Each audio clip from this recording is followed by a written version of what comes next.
సైన్యములకు అధిపతికి యెహోవా, నీ నివాసములు ఎంత రమ్యములు. యెహోవా మందిరావరణములు చూడవలనని నా ప్రాణము ఎంతో ఆశపడుచున్నది, అది సొమసిల్లుచున్నది. జీవము గల దేవుణ్ణి దర్శించుటకు నా హృదయమును నా శరీరమును ఆనందముతో కేకలు వేయుచున్నవి. నీ మందిరమునందు నివసించువారు ధన్యులు, వారు నిత్యము నిన్ను స్తుతించుదురు. ప్రార్థన చేసుకుందాం. దేవుడు మన యొక్క ఆత్మీయ జీవితంలో చేసి ఉన్నటువంటి మేలులు జ్ఞాపకం చేసుకుంటూ దేవుని యొక్క మహోన్నతమైనటువంటి నామమునకు కృతజ్ఞతాస్తుతులు చెల్లిస్తూ ఈ పరిశుద్ధ దినమందు యొక్క ఆరాధన మనము ప్రారంభించుకుందాం. ప్రార్థన చేసుకుందాం. సర్వకృపానిధిగు మా ప్రియ పరలోకపు తండ్రి, మీ ఘనమైన పరిశుద్ధమైన మహోన్నతమైన నామమునకు స్తుతులు స్తోత్రములు చెల్లిస్తూ ఉన్నాను ప్రభువా. మీ మహా ఉన్నతమైనటువంటి కృపలో, మీ యొక్క ప్రేమలో, మీ బిడలమైనటువంటి మమ్మలందరినీ కూడా గడిచిన దినములలోనైనా మీ యొక్క రెక్కల చాటున భద్రపరిచి మమ్మలను సజీవుల లెక్కలో ఉంచి మరి యొక్క శ్రేష్టమైనటువంటి పరిశుద్ధ దిన ఆరాధనలోనికి మీరు మమ్మలను నడిపించిన విధానమును బట్టి మిమ్మల్ని స్తుతిస్తూ ఉన్నాం. మహోన్నతుడవు, సర్వోన్నతుడవు, సర్వ సృష్టికి కారణభూతుడైనటువంటి గొప్ప దేవుడు మీరు కాబట్టి నాయన, మీ జీవము కలిగినటువంటి ఘనమైనటువంటి నామమును బట్టి నాయన, మీ యొక్క మహోన్నతమైనటువంటి నామమును స్తుతించుటకు, గణపరచుటకు, కీర్తించుటకు, కొనియాడుటకు నీ బిడలమైనటువంటి మమ్ములను మీ పాదాల చెంతకు నడిపించుకొనుచున్న విధానమును బట్టి మీ నామాన్ని మహిమపరుస్తూ ఉన్నారు. ఈ దినమును చూడలేనటువంటి వారు ఎంతోమంది ఉన్నారు ప్రభువా. ఈ పరిశుద్ధ దినమందునైనా నీ సన్నిధిలోనికి రాలేనటువంటి వారు, లోక సంబంధమైనటువంటి సహవాసములో కొనసాగుతున్నటువంటి వారు ఎంతోమంది ఉన్నారు.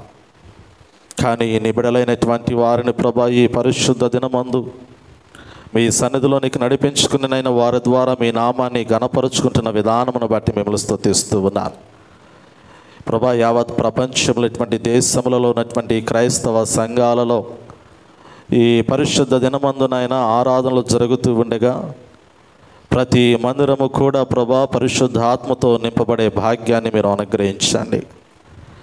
ప్రతి మందిరములో కూడా నాయన ఆత్మతోనూ సత్యముతోనూ నిన్ను ఆరాధించుకునేటువంటి భాగ్యమును ప్రభా నీ బిడ్డలకు అనుగ్రహించండి. నీ సన్నిధిలో సంపూర్ణమైనటువంటి సంతోషము కలదు. మీ కుడి చేతిలో నిత్యము సుఖములు కలవని వాక్యము సెలవిస్తూ ఉండగా అయ్యా నీ బిడ్డలైనటువంటి వారు మీ సన్నిధిలోనికి వచ్చి మిమ్మల్ని స్తుతిస్తూ సంతోషముతో ఆనందముతోనైనా శ్రేష్టమైనటువంటి ఆశీర్వాదములను అనుభవించే భాగ్యాన్ని అనుగ్రహించమని వేడుకొనొచ్చు ఉన్నాను. ప్రత్యేకంగా మా సంఘాన్ని దీవించండి. మా సంఘములో ఉన్నటువంటి కుటుంబములన్నీ కూడా నీ పాదాల చెంతకు వచ్చి మిమ్మల్ని ఆరాధించేటువంటి కృపణ ప్రభ మీరు అనుగ్రహించమని వేడుకొనొచ్చు ఉన్నాను. పాటలు పాడుతూ ఉండగా మీ నామాన్ని మహిమపరుచుకోండి ప్రభువా. ఈ పరిశుద్ధ దినమందునైనా అవసరమైనటువంటి శ్రేష్టమైనటువంటి జీవాహారాన్ని కూడా మెండుగా నీ బిడ్డలకు అనుగ్రహించమని వేడుకొనొచ్చు ఉన్నాను. మీ సన్నిధిలోనికి వచ్చిన వారిని దీవించండి ప్రభా. ఇంకా రావాల్సినటువంటి వారిని త్వరగా మీ పాదాల చెంతకు నడిపించి ఆరాధన అంతట్లో మా ద్వారా మీరే మీ నామాన్ని కనపరుచుకోమని యేసు క్రీస్తు నామములో అడిగి వేడుకొనుచున్నాము తండ్రి, ఆమేన్. ప్రభునందు ప్రియమైన దేవుని సంగమా, ప్రియ సహోదరి సహోదరులారా, యేసు క్రీస్తు శుభనామంలో అందరికీ ప్రత్యేకంగా మరి యొక్క పర్యాయము హృదయపూర్వకమైనటువంటి వందనములను తెలియపరుస్తూ ఉన్నాను. జీవం కలిగినటువంటి దేవుడు, జీవాధిపతి అయినటువంటి దేవుడు, ఈ సర్వ సృష్టికి కారణభూతుడైనటువంటి గొప్ప దేవుడు మనల్ని సజీవుల లెక్కలో ఉంచి మరి యొక్క శ్రేష్టమైనటువంటి పరిశుద్ధ దిన ఆరాధనలోనికి మనల్ని నడిపించిన విధానమును బట్టి నేను దేవునికి స్తుతులు చెల్లిస్తూ ఉన్నాను. అందరూ సంతోషంగా ఉన్నారు. అందరూ చక్కగా దేవుని నామాన్ని స్తుతించాలి, ఆయన్ని ఆరాధించాలి, దేవుని వాక్యము చేత బలపరచబడాలని ఎంతగానో ఆశతో దేవుని మందిరంలోనికి వచ్చినటువంటి మిమ్మల్ని అందరిని బట్టి నేను సంతోషిస్తూ ఉన్నాను.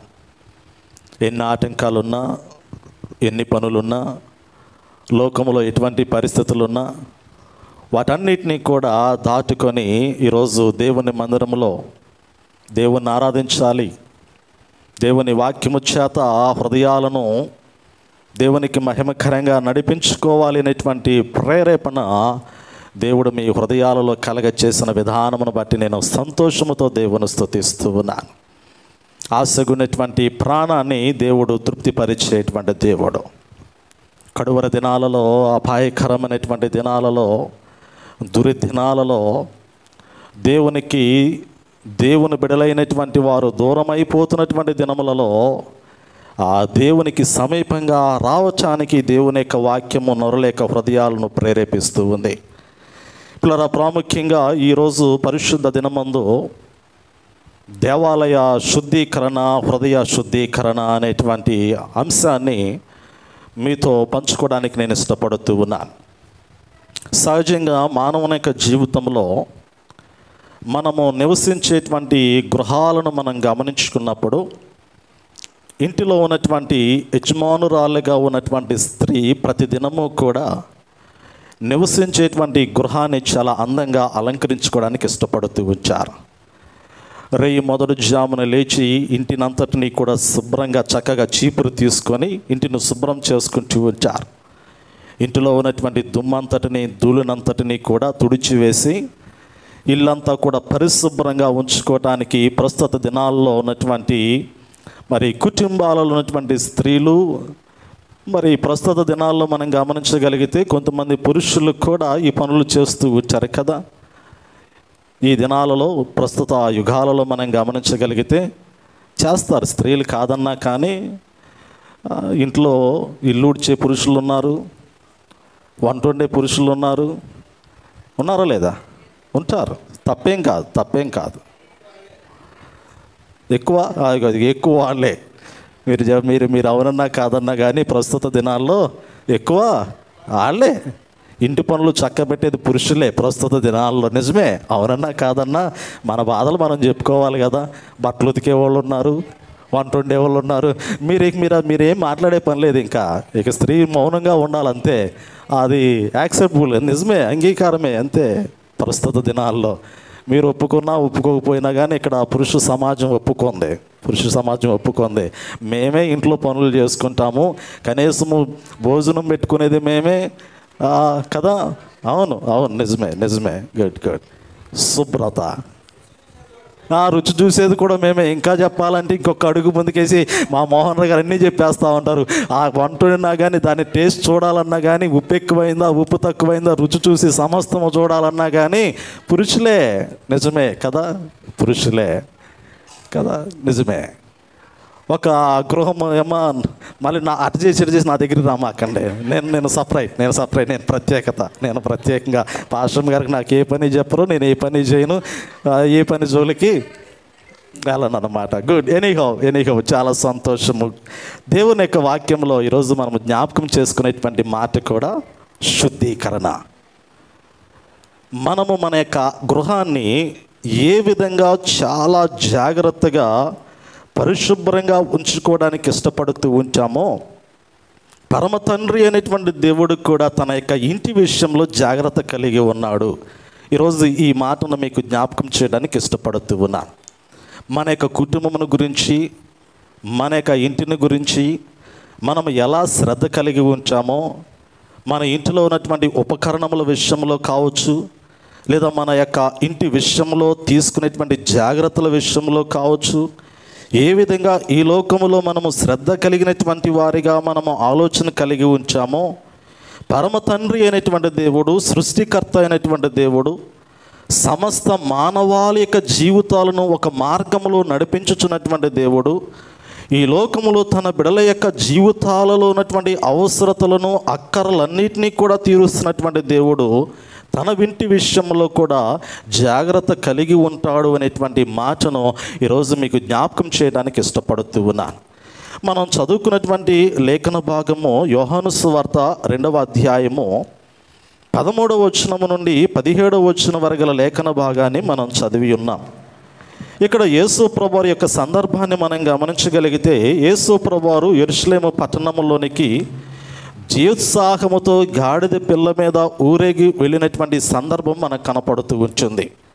అయితే ఆ సందర్భాన్ని నేను మీకు జ్ఞాపకం చేయట్లేదు, కానీ యేసు ప్రభువారు యెరూషలేము పట్టణంలోనికి వెళ్ళిన తర్వాత ఆయన పస్కా పండుగను ఆచరించడానికి దేవాలయంలోనికి ప్రవేశించేటువంటి క్రమంలో, మందిరంలోనికి వెళ్ళినటువంటి క్రమంలో మందిరంలో ఉన్నటువంటి పరిస్థితిని గురించి ఈ వాక్యములో గుర్తు చేస్తూ ఉన్నాడు.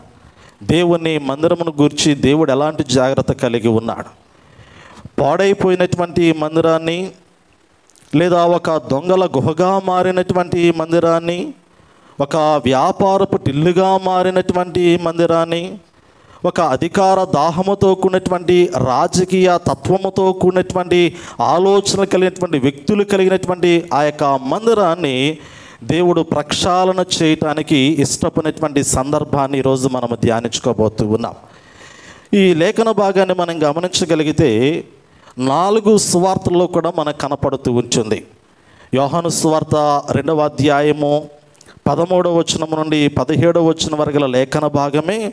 మత్తయి సువార్త 21వ అధ్యాయము 12వ వచనం నుండి 13వ వచనం వరకును, ఆ రీతిలోనే మార్కు సువార్త 11వ అధ్యాయము 15వ వచనం నుండి 17వ వచనం వరకును, ఆ రీతిలోనే లూకా సువార్త 19వ అధ్యాయము 45వ వచనం నుండి 46వ వచనం వరకు లేఖన భాగంలో ఈ యొక్క మాటలు మనం గమనించగలుగుతూ ఉంటాం. దేవుని కుమారుడైనటువంటి యేసు ప్రభువారు దేవుని మందిరంలోనికి వచ్చారు. ఆయన దేవుని మందిరంలోనికి వచ్చినప్పుడు దేవుని మందిరంలో ఉన్నటువంటి పరిస్థితి వేరుగా కనపడుతూ ఉంది. అసలు దేవుని మందిరము భూమి మీద నరుల కొరకు ఎందుకు దేవుడు సిద్ధపరిచాడు? దేవాలయము మానవుల మధ్య ఎందుకు ఉండాలి? అసలు దేవాలయం యొక్క ప్రాధాన్యత ఏమిటి? దేవాలయము వలన దేవుని బిడలైనటువంటి వారికి కలుగుతున్నటువంటి ప్రయోజనం ఏమిటి? అసలు దేవాలయము ద్వారా దేవుడు తన నామానికి మహిమ తెచ్చుకుంటూనే తన బిడ్డలైనటువంటి వారిని దీవించడానికి ఏర్పరిచినటువంటి శ్రేష్టమైనటువంటి స్థలములో జరుగుతున్నటువంటి దేవునికి విరుద్ధమైనటువంటి కార్యాన్ని యేసు ప్రభువారు సహించలేకపోయారు. వాక్యాన్ని మనం గమనించగలిగితే మత్తయి సువార్త 21వ అధ్యాయము 13వ వచనములో నా మందిరము ప్రార్థనా మందిరము అనబడును అంచాడు. నా మందిరము ప్రార్థనా మందిరం అనబడును అంచాడు. యెషయా గ్రంథము 56వ అధ్యాయము 7వ వచనాన్ని గమనించగలిగితే నా మందిరము సమస్త జనులకు ప్రార్థనా మందిరం అనబడునని వ్రాయబడుతూ ఉంది.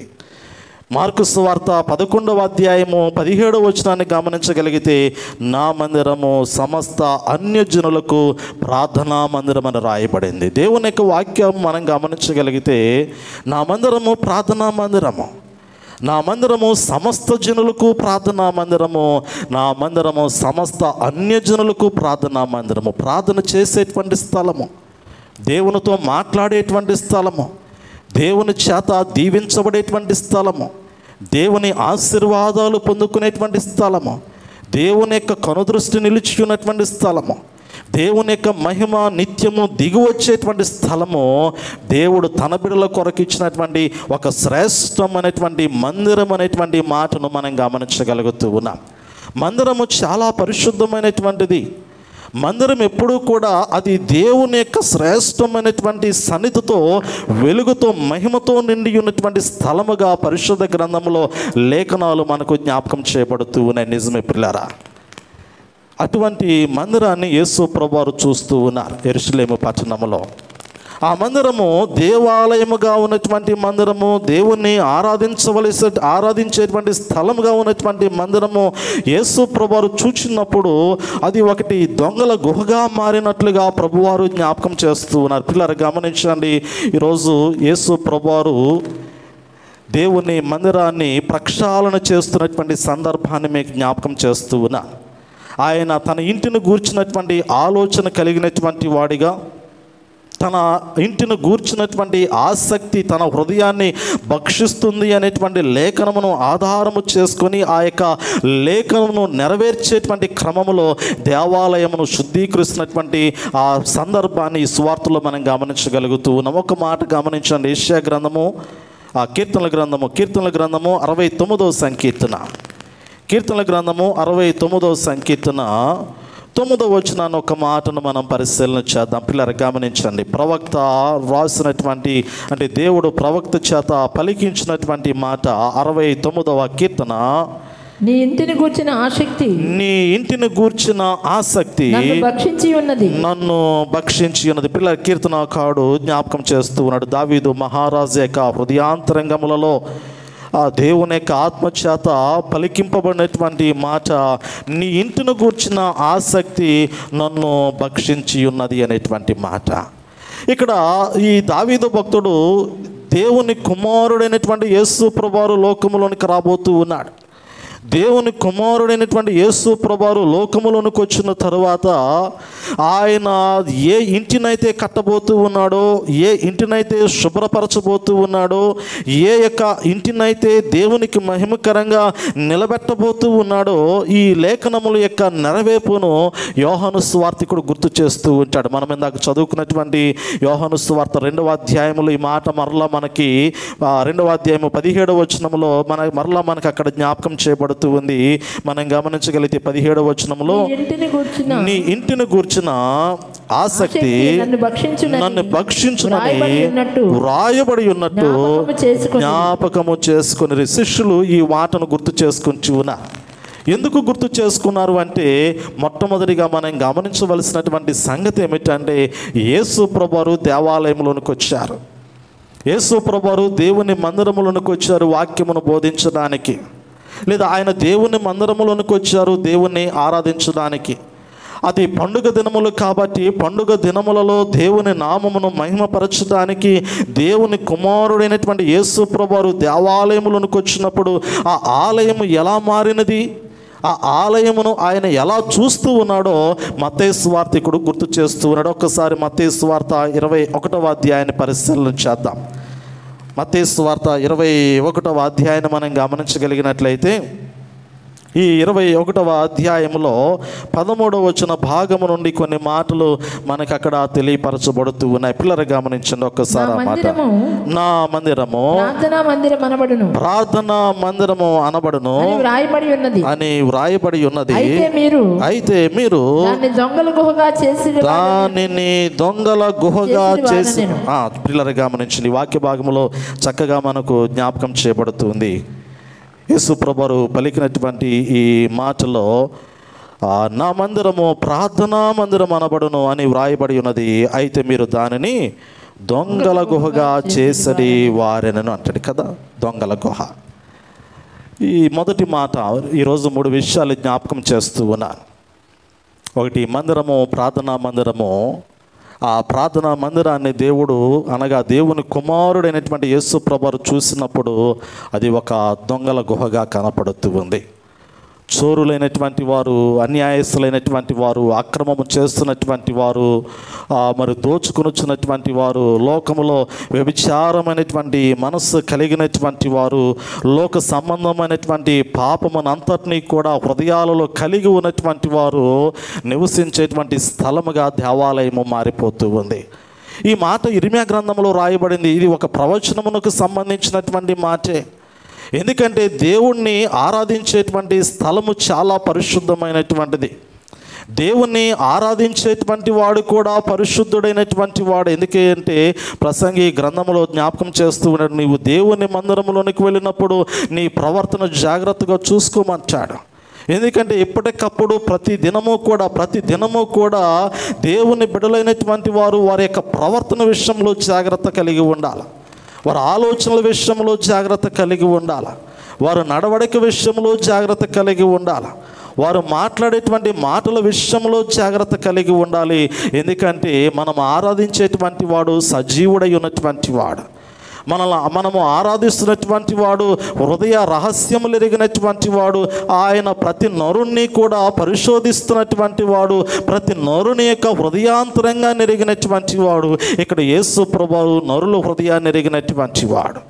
ఆయన దేవాలయములు ఉన్నటువంటి వారి యొక్క హృదయములను ఎరిగినటువంటి వాడై వారితో మాట్లాడుతున్నటువంటి మాట ఏమిటంటే, ఇదిగో మీరు నా మందిరమును ఒక దొంగల గుహగా మార్చివేసి ఉన్నారు అనేటువంటి మాట అక్కడ ప్రభువారు గుర్తు చేస్తూ ఉన్నారు. ఎందుకంటే ఆ మందిరంలో ఎక్కువగా అన్యాయం చేసినటువంటి వారు కనపడుతూ ఉన్నారు, అక్రమము చేస్తున్నటువంటి వారు కనపడుతూ ఉన్నారు, మరి దొంగలుగా ఆలోచన కలిగినటువంటి వారు కనపడుతూ ఉన్నారు అనేటువంటి మాట. ఇర్మియా గ్రంథము 7వ అధ్యాయము, ఇర్మియా గ్రంథము 7వ అధ్యాయము 11వ వచనాన్ని ఒక మాటను మనం గమనించగలిగితే ఇక్కడ కూడా మనకి చక్కటి ఆ మాట ప్రవక్త ప్రవచించినటువంటి మాట మనకు కనపడుతుంది. నాదని చాటబడిన ఈ మందిరము మీ దృష్టికి దొంగల గుహ అయినదా? ఆలోచించుడి, నేనే ఈ సంగతి కనుగొనుచున్నాను. ఇదే యెహోవా వాక్కు. ఇక్కడ ఇర్మియా గ్రంథంలో జ్ఞాపకం చేస్తూ ఉంచాడు. హేయమైనటువంటి క్రియలు కలిగినటువంటి వారు, దేవునికి విరుద్ధమైనటువంటి విగ్రహారాధ పూరితమైనటువంటి మనస్సు కలిగినటువంటి వారు. ఈ యొక్క వచనంలో ఇర్మియా గ్రంథము 7వ అధ్యాయంలో 10వ వచనంలో అంటాడు కదా, అబద్ధ సాక్ష్యము పలుకుచు బయలునకు ధూపం వేయుచు మీరెరగని దేవతలను అనుసరించుచున్నారే, అయినను నా నామము పెట్టబడిన ఈ మందిరములకు వచ్చి నా సన్నిధిని నిలుచుచు విడుదల నొంది ఉన్నామని మీరు చెప్పుదురు. ఈ క్రియలనియు జరిగించుటకేనా మీరు విడుదల నొందితిరి. పిల్లర గమనించండి, ఇక్కడ రాస్తూ ఉన్నాడు. ఇర్మియా గ్రంథంలో రాయబడినటువంటి మాట, అబద్ధ సాక్ష్యములు పలుకుచు బయల దేవతలకు ధూపములు వేస్తూ బయల దేవతలను అనుసరిస్తూ ఆయన నామము అనే పేరు పెట్టబడినటువంటి మందిరములకు వచ్చి ఆయన సన్నిధిలో నిలిచి ఇదిగో మేము విడుదల నొంది ఉన్నాం, మా దేవుడు మమ్మల్ని కష్టాల నుండి తప్పించాడు, మా దేవుడు మమ్మల్ని శ్రమల నుండి తప్పించాడు, మా దేవుడు మాకు ఎదురైనటువంటి బాధల నుండి తప్పించాడు, మా దేవుడు ఇదిగో మమ్మల్ని చెరలో నుండి బయటకు తీసుకొచ్చాడు, బానిసత్వములో నుండి మాకు విడుదలను అనుగ్రహించారని వారు ఎక్కడ నిలబడి మాట్లాడుతూ ఉన్నారంటే దేవుని సన్నిధిలో నిలబడి మాట్లాడుతూ ఉన్నారు. కానీ దేవుడు అంచి ఉన్నాడు కదా, నేను మిమ్మల్ని చూస్తూ ఉండగా మీ హృదయములు ఎలా కనపడుతూ ఉన్నాయంటే అబద్ధ సాక్షులుగా కనపడుతూ ఉన్నారు. భయంకరమైనటువంటి మాట ఇక్కడ జ్ఞాపకం చేయబడినటువంటి మాట ఏమిటంటే, విగ్రహములకు ధూపములు వేయుచున్నటువంటి వారిగా కనపడుతూ ఉన్నారు, విగ్రహములను అనుసరించేటువంటి వారిగా కనపడుతూ ఉన్నారు. ప్రస్తుత దినాల్లో విగ్రహారాధ పూరితమైనటువంటి ఆలోచన లేకపోయినప్పటికీ కూడా హృదయాంతరంగంలో ఆత్మతో సత్యముతో ప్రభువుని ఆరాధించి ప్రభువుని వెంబడించలేనటువంటి వాడు విగ్రహారాధ పూరితమైనటువంటి ఆలోచన కలిగినటువంటి వాడే. ఎందుకంటే దేవుణ్ణి నీవు నమ్ముకున్నటువంటి దేవుని పట్ల నీకు యథార్థత లేనప్పుడు, నీకు నమ్మకము లేనప్పుడు, నీకు విశ్వాసము లేనప్పుడు, పరిపూర్ణమైనటువంటి హృదయముతో నీవు ఆయనను వెంబడించినటువంటి స్థితిలో నీవు ఎలా దేవునికి కనపడుతూ ఉన్నావు అంటే ఇటు లోకస్తుడిగా కనపడుతూ ఉన్నావు, అదే సమయంలో దేవుని సన్నిధిలో నిలబడినటువంటి దేవుని బిడ్డను అనుకునేటువంటి బిడ్డగా నీవు దేవునికి కనపడుతూ ఉన్నావు. అటువంటి విషయంలో ప్రభు అంటూ ఉన్నాడు కదా, ఇదిగో నా సన్నిధిలో కనపడుతున్నటువంటి అటువంటి హృదయములు కలిగినటువంటి వారు నా మందిరమును వారు ఎలా మార్చారు అంటే ఒక దొంగల గుహగా దానిని మార్చారు అనేటువంటి మాటను, ఇర్మియా గ్రంథంలో రాయబడినటువంటి మాటను ఇక్కడ దేవుడు గుర్తు చేస్తూ మత్తయి సువార్తలో పరిసయ్యులతోనూ శాస్త్రులతోనూ సద్దూకయ్యులతోనూ అప్పటి దినములలో మందిరములో ఉన్నటువంటి ప్రధానులందరితో కూడా ఆ ప్రభువు హెచ్చరించి మాట్లాడినటువంటి ఆ మాట ఏమిటంటే, ఇదిగో మీరు దేవాలయమును ఒక దొంగల గుహగా మార్చారు. ఇది ప్రార్థనా స్థలము. ఇక్కడ మీ యొక్క విన్నపములు ప్రభువుకి విన్నవించుకోవడానికి, ప్రభుతో మీరు మాట్లాడటానికి, మీ సమస్యలు, మీ కష్టములు, మీ బాధలు, మీ శ్రమలలో నుండి మీరు విడిపించబడటానికి దేవుడు మిమ్మలను ఆయన సన్నిధికి పిలుచుకున్నటువంటి శ్రేష్టమైనటువంటి స్థలము. ఈ స్థలము కూడా అపవిత్రమైనటువంటి స్థలముగా, ఒక దొంగలకు నిలయమైనటువంటి స్థలముగా మార్చబడి ఉన్నది అనేటువంటి మాటను ఈ మొదటి మాటలు మనం గమనించగలుగుతూ ఉన్నాం.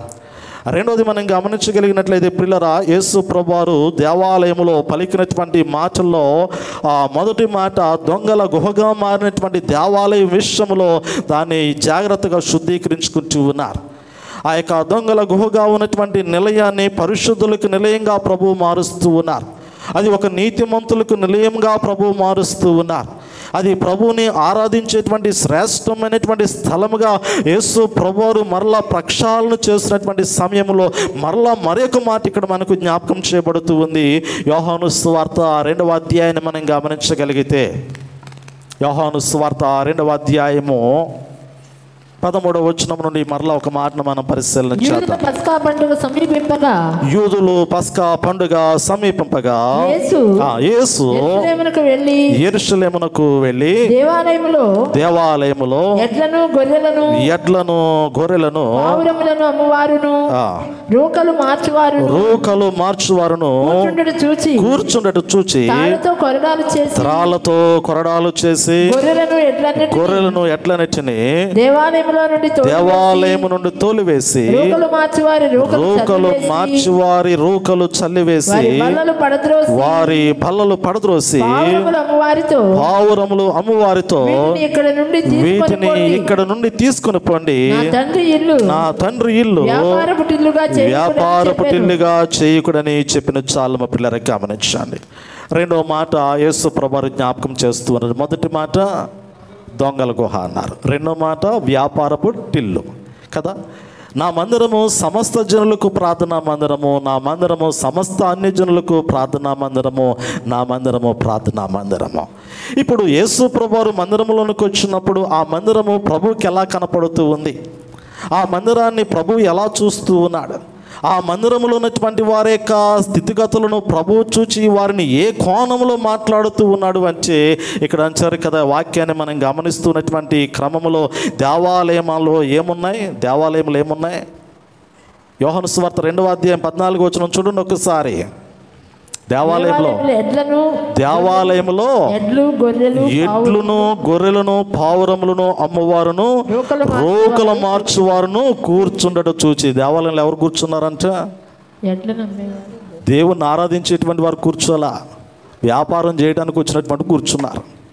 దేవాలయంలో వ్యాపారం జరుగుతుంది. ఒక మాటలో చెప్పాలి అంటే ఆరాధన స్థలంలో జరుగుతుంది ఏమిచ్చి అంటే వ్యాపారం జరుగుతుంది. ప్రస్తుత దినాలలో కూడా మనం గమనించగలిగితే కార్పొరేట్ దేవాలయాలు మనం గమనించగలిగితే పెద్ద పెద్ద ఆలయాలు, అంటే క్రిటిసైజ్ చేయటం కాదు కానీ ఒక పెట్టుబడితో కూడినటువంటి మందిరాలు కనపడుతూ వచ్చాయి, వ్యాపారములకు నిలయమైనటువంటి మందిరాలు కనపడుతూ వచ్చాయి కదా. ఒకానొక సమయంలో ఆ వస్తువు అమ్ముతూ ఉంటారు, ఈ వస్తువు అమ్ముతూ ఉంటారు, నూనెని కానీ ఖర్చీబని కానీ రకరకాలైనటువంటి ఒకానొక సమయంలో ఆ కాలము నడిచింది. ఒకానొక సమయంలో ఒక కాలము నడిచింది.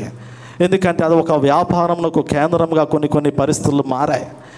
దేవుని యొక్క వాక్యములో ఈ వాక్య భాగాన్ని గమనిస్తూ ఉండగా యేసు ప్రభువారు దేవాలయంలోనికి వచ్చినప్పుడు దేవాలయంలో ఉన్నటువంటి స్తంభాలలో ఒక స్తంభానికేమో ఎడ్లను కట్టేశారు, ఇంకొక స్తంభానికేమో గొర్రెలను కట్టేశారు, ఇంకొక చోట చూస్తేనేమో బలలు వేసుకొని రోకలు మార్చేటువంటి వారు కూర్చున్న డబ్బులు దగ్గర పెట్టుకున్నారు, ఇంకొక చోట చూస్తేనేమో పావురాలన్నింటినీ కూడా ఒక బుట్టలో పెట్టుకొని పావురాలు నమ్మేటువంటి వారు పావురాలని ఒక దగ్గర పెట్టుకొని కూర్చున్నారు. దేవుని మందిరం అంతా కూడా ఎడ్లతో గొర్రెలతోనూ పావురాలతోనూ రోకలు మార్చేటువంటి వ్యక్తులతో కూడా వ్యాపారం అంతా, దేవాలయం అంతా కూడా వ్యాపారంతో నిండిపోయింది. ఆరాధించేటువంటి స్థలము కాస్త వ్యాపారము చేసేటువంటి స్థలముగా మారిపోయింది. యేసు ప్రభువారి యొక్క హృదయము వేదనతో నిండిపోతూ ఉంది. యేసు ప్రభువారి యొక్క హృదయాన్ని గమనిస్తూ ఉండగా ఆయన యొక్క కోపాన్ని గమనించగలిగితే, ఆయన యొక్క ఆవేశాన్ని మనం గమనించగలిగితే, ఆయన త్రాళ్లతో కొరడాలు చేసి ఆవేశముతో కోపముతో దేవుని మందిరములో ఉన్నటువంటి ఆ ఎడ్లను గొర్రెలను తోలటం మాత్రమే కాదు కానీ ఆ వ్యాపారము చేస్తున్నటువంటి వారిని కూడా ఆయన కొట్టినట్లుగా దేవుని యొక్క వాక్యములో చూడగలుగుతూ ఉన్నాం. వారిని త్రోలి వేసినట్లుగా దేవుని యొక్క వాక్యములో మనం చూడగలుగుతూ ఉన్నాం. ఎందుకు ఈ వ్యాపారం అక్కడ ప్రారంభించబడింది? దేవుని యొక్క వాక్యాన్ని మనం గమనించగలిగితే దేవాలయంలో ఉన్నటువంటి పరిస్థితి అంతా కూడా పాత నిబంధన కాలంలో మోషే ధర్మశాస్త్రమును బట్టి వ్రాయబడినటువంటి లేఖనములను ఆధారము చేసుకుని జరుగుతున్నటువంటి వ్యాపారమే. పండుగ దినములు వచ్చినటువంటి క్రమంలో పిల్లరా, లేవియాకాండము 5వ అధ్యాయము పావురము ఎందుకు అమ్మబడుతూ ఉంది దేవాలయములో, 2 పావురములు జనులు ఎందుకు కొనుక్కోవలసినటువంటి పరిస్థితి ఏర్పడుతూ ఉంది, ఎందుకు పావురాలు దేవుని మందిరంలో ఉన్నాయి, ఎందుకు గొర్రెలు ఎట్లు దేవుని మందిరములో ఉన్నాయి? ఎందుకు రోకలు మార్చేటువంటి వారు బలలు దగ్గర పెట్టుకొని రోకలను మారుస్తూ ఉన్నారు అనేటువంటిది ఒక్కసారి లేఖనములను ఆధారము చేసుకుని మనము పరిశీలన చేద్దాం. లేవ్యాకాండం 5వ అధ్యాయం. పావురపు పిల్లలు దేవుని మందిరములో అమ్మబడటానికి గల కారణం ఏమిటి? వారు ఎక్కడ అమ్మాలి, వారు ఎక్కడ అమ్ముతున్నారు అనేటువంటి మాటను ఒకసారి లేవ్యాకాండము 5వ అధ్యాయము 7వ వచన భాగాన్ని మనము పరిశీలన చేద్దాం. చూడండి అమ్మా, పాత నిబంధన గ్రంథంలో అతడు గొర్రె పిల్లను తేజాలని ఎడల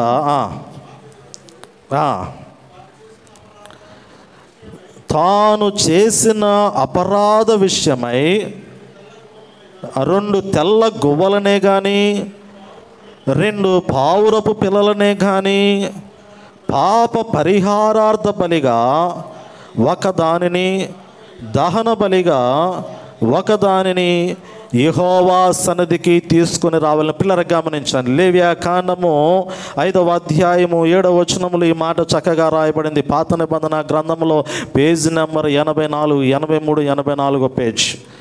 ఇక్కడ దేవుని యొక్క వాక్యములో ధర్మశాస్త్ర ప్రకారంగా మనం గమనించగలిగినట్లయితే యెహోవా సన్నిధికి 2 గువ్వ పిల్లలు కానీ పావుర పిల్లలు కానీ తీసుకుని రావాలి. ఎందుకు తీసుకుని రావాలి? 2 పావురపు పిల్లలు అనేటువంటి మాటను గమనించగలిగితే ఒకదానినేమో మరి పాప పరిహారార్థ బలిగా అర్పించడానికి, ఇంకొక దానినేమో దహన బలిగా అర్పించడానికి ఆ దేవుని మందిరంలోనికి పావురపు పిల్లలను తీసుకుని రావాలి. కానీ పండుగ దినములు ఆచరించేటువంటి సమయంలో వివిధ దేశాల నుంచి, వివిధ ప్రాంతాల నుంచి ప్రజలు వచ్చేటువంటి సమయంలో వారు పావురపు పిల్లలను తెచ్చుకోలేరు కనుక వారు మామూలు ఒట్టి చేతులతో దేవుని మందిరంలోనికి వచ్చినప్పుడు దేవుని మందిరంలోనే ఉన్నటువంటి పెద్దలైనటువంటి వారు లేదా దేవుని మందిరంలో పావురముల యొక్క వ్యాపారము చేసేటువంటి వారు అక్కడ పావురములను పెట్టుకొని ఆ పావురములను అమ్మేటువంటి వారు. ఇప్పుడు దూర ప్రాంతములను వచ్చేటువంటి వారు పావురపు పిల్లలను తెచ్చుకో అవసరం లేదు, కానీ సమస్తము కూడా దేవాలయం యొద్ద సమకూర్చబడుతూ ఉంది. మీకు ఏది కావాలన్నా కానీ మీకు దేవాలయంలో సమకూర్చబడుతూ ఉంటుంది కదా. ప్రస్తుత దినాల్లో ఫెసిలిటీస్ అనేటువంటివి చాలా ప్రాముఖ్యము కదా. మీరు ఒట్టి చేతులతో రండి, ఇదిగో ఆశీర్వాదాలతో ఇంటికి వెళ్ళిపోండి. మీరేం తీసుకురా అవసరం లేదు, బైబిల్ కూడా తెచ్చుకో అవసరం లేదు. అవసరమైతే బైబిల్ కూడా మేమే ఇస్తాం. పాటల పుస్తకం కూడా తెచ్చుకో అవసరం లేదు, అవసరమైతే పాటల పుస్తకం కూడా మేమే ఇస్తాం. మీరు ఒట్టి చేతులతో రండి. ఒట్టి చేతులు అంటే మామూలు ఒట్టి చేతులతో కాదు, కానీ కొంచెం గుప్పులు పట్టుకొని వచ్చారనుకుంటే చాలు. ఒక కానుక మాత్రం మీరు ఇస్తే చాలు. మీరు మామూలుగా వచ్చారు అంటే అన్ని మందిరంలో ఫెసిలిటీస్ సమృద్ధి మీకు ఉంటుంది అంటాడు. ఈ ధర్మశాస్త్రాన్ని మనం గమనించగలిగితే ఇక యేసు ప్రభువారు దేవుని మందిరంలోనికి వచ్చినప్పుడు దేవాలయం చూస్తూ ఉండగా పండుగ దినాలను ఆచరించడానికి వచ్చేటువంటి వారు పాప పరిహారార్థ బలి నిమిత్తమై, దహన బలి నిమిత్తమై పావురపు పిల్లలను వారు దేవుని మందిరంలోనికి తీసుకుని వచ్చి యాజకునికి సమర్పించేటువంటి సమయంలో వారు వాటిని తీసుకుని రాలేకపోతూ ఉన్నారు. అదే సమయంలో అక్కడున్నటువంటి వర్తక వ్యాపారస్తులు వాటిని అమ్మి సొమ్ము చేసుకుంటూ ఉన్నారు. వ్యాపారం జరుగుతూ ఉంది అక్కడ. వారు పాపములకు పరిహారము పొందుకోవటానికి కొందరు వ్యక్తులైనటువంటి వారు దానిని లాభసాటిగా మార్చుకుంటూ ఉన్నారు. అది వారు ధనార్జనగా దాన్ని మార్చుకున్నారు. ఆ యొక్క వ్యాపారమును యేసు ప్రభువారు సహించలేకపోతూ ఉన్నారు. యేసు ప్రభువారు కూడా బాలుడిగా ఉన్నటువంటి సమయంలో ఆయన దేవాలయంలోనికి తీసుకొని వెళ్ళినప్పుడు మరియా యేసు ప్రభువారిని దేవాలయంలోనికి తీసుకుని వెళ్ళినప్పుడు వారు 2 పావురపు పిల్లలను తీసుకుని వెళ్ళారు. లూకాసు సువార్తలో ఆ మాట మనకు రాయబడుతూ ఉంది. చూడండి ఒకసారి లూకాసు సువార్త 2వ అధ్యాయము. లూకాసు వార్త 2వ అధ్యాయము 22వ వచన భాగాన్ని గమనించగలిగితే ఇక్కడ యేసు ప్రభువారు బాలుడిగా ఉన్నటువంటి దినములలో ఆయన దేవాలయములోనికి తీసుకుని రాబడినటువంటి సమయంలో మనకి జ్ఞాపకం చేయబడుతుంది. 24వ వచనము ఆ మధ్య భాగాన్ని మనం గమనించగలిగితే ప్రభువు ధర్మశాస్త్రమందు చెప్పబడినట్లు గువ్వల జతనైన 2 పావురపు పిల్లలనైనను బలిగా సమర్పించుటకును వారు ఆయనను యెరూషలేమునకు తీసుకొని పోయిరు అంటాడు కదా. యేసు ప్రభువారితో పాటు ఈ మరియా యేసుపు ఏమి తీసుకుని వెళ్ళారంటే 2 పావురపు పిల్లలను కూడా దేవాలయంలోనికి తీసుకుని వెళ్ళారు. యేసు ప్రభువారు మందిరంలోనికి తీసుకుని రాబడేటువంటి సమయంలో ఆయనతో పాటు 2 పావురపు పిల్లలు కూడా వారు తీసుకొచ్చారు. కానీ రాను రాను కాలక్రమేణా మనం గమనించగలిగితే యేసు ప్రభువారు పెరిగి పెద్దవారైన తరువాత ఈ సందర్భాన్ని లూకాసు వార్త 2వ అధ్యాయం ఆయన బాలుడిగా ఉన్నటువంటి సమయంలో ఎవరికి వారే పాప పరిహారార్థ నిమిత్తమై దహన బలి నిమిత్తమై వారి యొక్క గృహముల యొద్ద నుండి పావురపు పిల్లలు దేవుని మందిరములకు తెచ్చారు. కాలక్రమేణా ఎలా మారిపోయిందంటే వారి ఇంటి దగ్గర నుండి వచ్చేటప్పుడు ఒట్టి చేతులతో వస్తూ ఉన్నారు. వారి ఇంటి యొద్ద నుండి పావురపు పిల్లలు ఎవరు కూడా తెచ్చుకోవట్లేదు, కానీ దేవాలయం యొద్ద అమ్మబడుతూ ఉండగా వారు వచ్చి కొనుక్కోవడం ప్రారంభిస్తూ ఉన్నారు. ఇప్పుడు యేసు ప్రభువారు 33 సంవత్సరముల వయసులోనికి వచ్చిన తర్వాత ఇప్పుడు దేవాలయంలో పావురపు పిల్లలు అమ్మబడుతూ ఉన్నాయి. దేవుని మందిరములు అమ్మబడుతూ ఉన్నాయి. దేవుని మందిరములో స్తుతి లేదు, ఆరాధన లేదు, మహిమ లేదు, ఘనత లేదు. దేవునికి రావాల్సినటువంటి ఆ యొక్క ఘనత, మహిమ, ప్రభావములకు ప్రతిగా ఇప్పుడు దేవుని మందిరంలో వ్యాపారము జరుగుతున్నటువంటి సందర్భాన్ని ప్రభువు చూచి సహించలేకపోయినట్లుగా మనం గమనించగలుగుతూ ఉన్నాం. రెండవది, ఇంకొక మాట మనం గమనించగలిగినట్లయితే రూకలు మార్చేటువంటి వారు ఆనాటి దినాల్లోనే కదా మనీ ఎక్స్చేంజ్ కదా మనం గమనించగలిగితే మనీ చేంజర్స్ అన్నమాట. డబ్బులు మార్చేటువంటి వారు. దేవునికి కానుక సమర్పించాలి అంటే ఆనాటి దినాల్లో అన్యులైనటువంటి వారు కానీ లేదా ఇతరులైనటువంటి వారు కానీ దేవాలయంలోనికి వచ్చి దేవునికి కానుక సమర్పించేటువంటి సమయంలో వారు తీసుకొచ్చేటువంటి కానుక చెల్లుబాటు అయ్యేటువంటిది కాదు. దేవాలయంలోనే ప్రత్యేకంగా ముద్రించబడినటువంటి కానుక మాత్రమే దేవునికి సమర్పించాలి. దేవాలయంలో ఉన్నటువంటి నాణెములు మాత్రమే అవి దేవునికి చెల్లించాలి తప్ప ఆనాటి దినాల్లో ఏ నాణెములు ముద్రించినా కానీ ఆ నాణెములు దేవాలయంలో చెల్లుబాటు అయ్యేటువంటివి కాదు పిల్లరా. అందుకే ఆనాటి దినాల్లో ఏమి చేశారు అంటే మనందరికీ తెలుసు, కరెన్సీ చేంజ్. అమెరికాలో ఉన్నటువంటి డాలర్స్ని మనం మార్చుకోవాలంటే మన దేశంలో పనిచేయం. మన దేశంలో ఉన్నటువంటి కరెన్సీ అమెరికా దేశంలో మరి పనిచేయవు కదా. మార్చుకోవాలి, కరెన్సీ చేంజ్ చేయాలి, మనీ చేంజ్ చేయాలా. ఇక్కడ కూడా అంతే. దేవాలయంలో కానుక వెయ్యాలి అంటే, దేవాలయంలో దేవునికి ఏదైనా సమర్పించాలి అంటే దేవాలయంలో ప్రత్యేకంగా ఏర్పాటు చేసినటువంటి వాటిని మాత్రమే వారు దేవునికి సమర్పించాలి. దాన్ని ఒక వ్యాపారంగా మార్చివేశారు ఆనాటి దినాల్లో.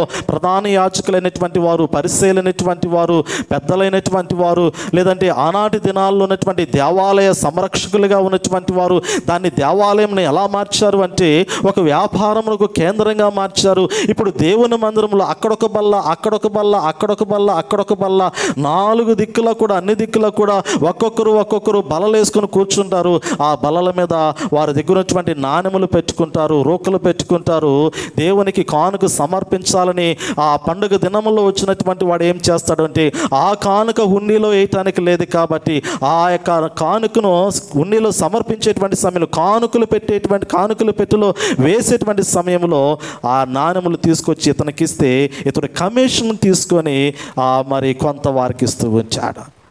మనీ చేంజ్ అనేటువంటిది మనం గమనించగలుగుతూ ఉన్నాము. యేసు ప్రభువారు దేన్ని చూశారు అంటే దేవాలయంలో ఆ వ్యక్తులను చూస్తూ ఉన్నారు. ఇప్పుడు దేవుణ్ణి ఆరాధించేటువంటి వాడు కావాలి, దేవునికి వ్యాపారం చేసేటువంటి వాడు కావాల్సింది దేవునికి. దేవుణ్ణి ఆరాధించేటువంటి వాడు, దేవుని స్తుతించేటువంటి వాడు, దేవుణ్ణి వెంబడించేటువంటి వాడు, దేవుని నామమును గొప్ప చేసేటువంటి వాడు దేవునికి కావాలి. కానీ దేవుని మందిరములో వ్యాపారమైనటువంటి ఆలోచన కలిగినటువంటి వాడు కాదు దేవునికి కావాల్సింది. అందుకే రెండవ విషయంలో ఆయన గమనించింది ఏమిటంటే నా మందిరము దేవుని ఆరాధించేటువంటి స్థలము కాబట్టి ఇది వ్యాపారపు ఇల్లు కాదు అనేటువంటి మాట గుర్తు చేస్తూ ఉన్నారు. మూడోది గమనించగలిగినట్లయితే దేవుని మందిరము ఇంకొక ప్రాముఖ్యమైనటువంటి నిలయంగా మారిపోతుంది.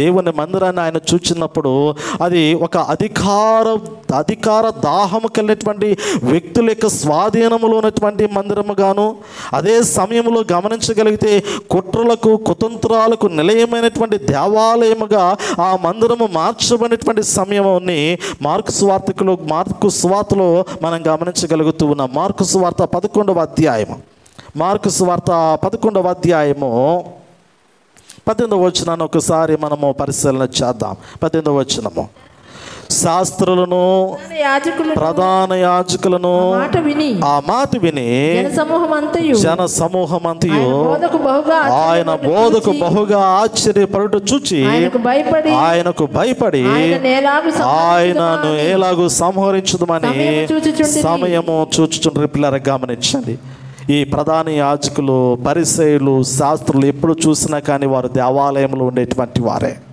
వీరు దేవాలయంలో యేసు ప్రభువారు ఎప్పుడు వచ్చినా కానీ ఆయన అధికారముతో కూడినటువంటి వాక్యమును దేవాలయంలో బోధించినటువంటి సమయంలో అక్కడ ఉన్నటువంటి శాస్త్రులైనటువంటి వారు, పరిసయ్యులైనటువంటి వారు, లేదా ప్రధాన యాజకులైనటువంటి వారు కొందరు యేసు ప్రభువారి యొక్క బోధను మరి నొచ్చుకొని, ఆయన మాటలు నొచ్చుకొని ఆ మాటలను మనసులోనికి తీసుకొని లేక ఆయన మాటలనేటువంటి మాటలను బట్టి, ఆయన అందించినటువంటి వాక్యమును బట్టి యేసు ప్రభువారిని సంహరించడానికి, యేసు ప్రభువారిని మరి ఆ మరణమునకు అప్పగించడానికి ప్రయత్నించినటువంటి సందర్భము దేవాలయంలోనే జరిగింది. ప్రియులారా, దేవాలయం వెలుపల జరిగినటువంటి ఆలోచన కాదు, కానీ దేవాలయంలోనే ఈ ప్రధాన యాజకులు దేవాలయంలో ఉన్నారు, శాస్త్రులు దేవాలయంలో ఉన్నారు, పరిసయ్యులు దేవాలయంలో ఉన్నారు. దేవాలయంలోనే యేసు ప్రభువారిని ఎలా మరణమునకు అప్పగించాలని వారు ఆలోచన కలిగి ఉన్నారు.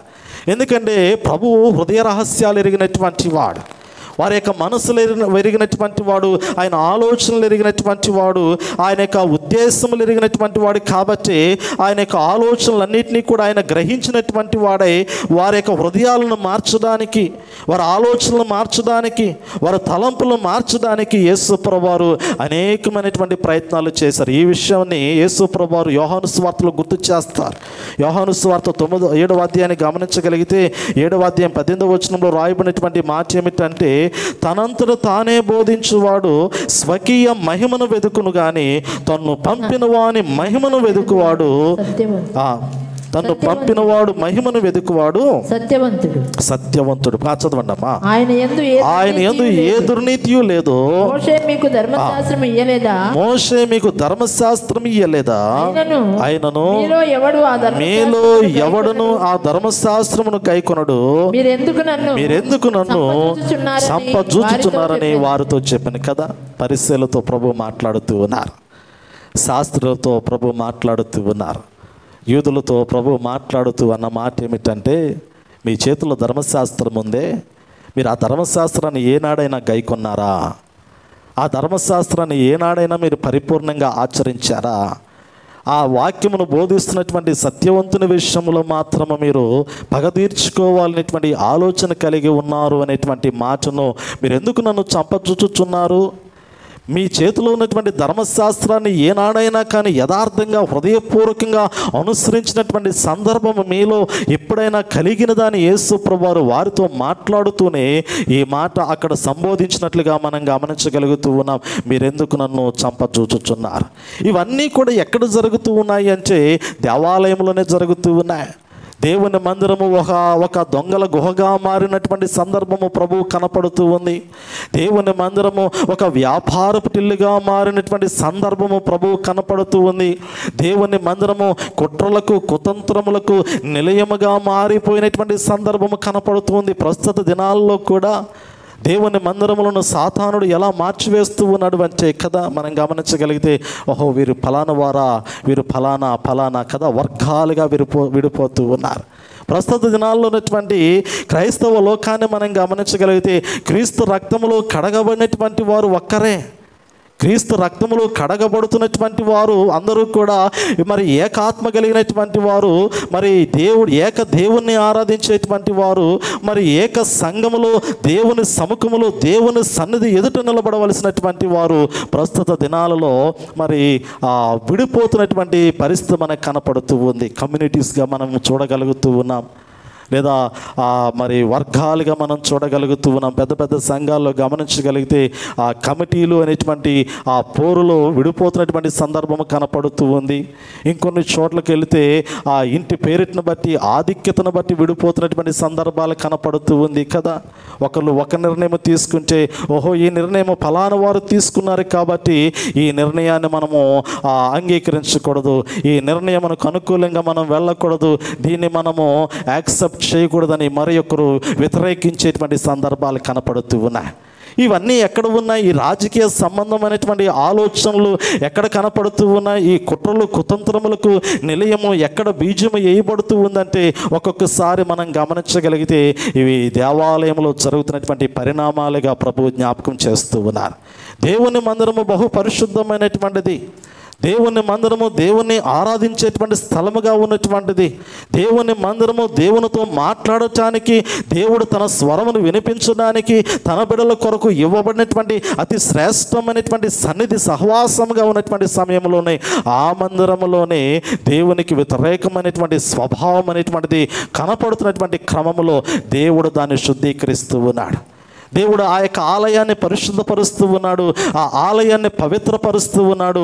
ఆ ఆలయంలోనికి వచ్చేటువంటి వారందరూ కూడా ఆత్మతో సత్యముతో ఆరాధించేటువంటి వారిగా ఉండాలి అనేటువంటి మాటను ఆ ప్రభువారు గుర్తు చేస్తూ ఉన్నారు. నిజమే కదా?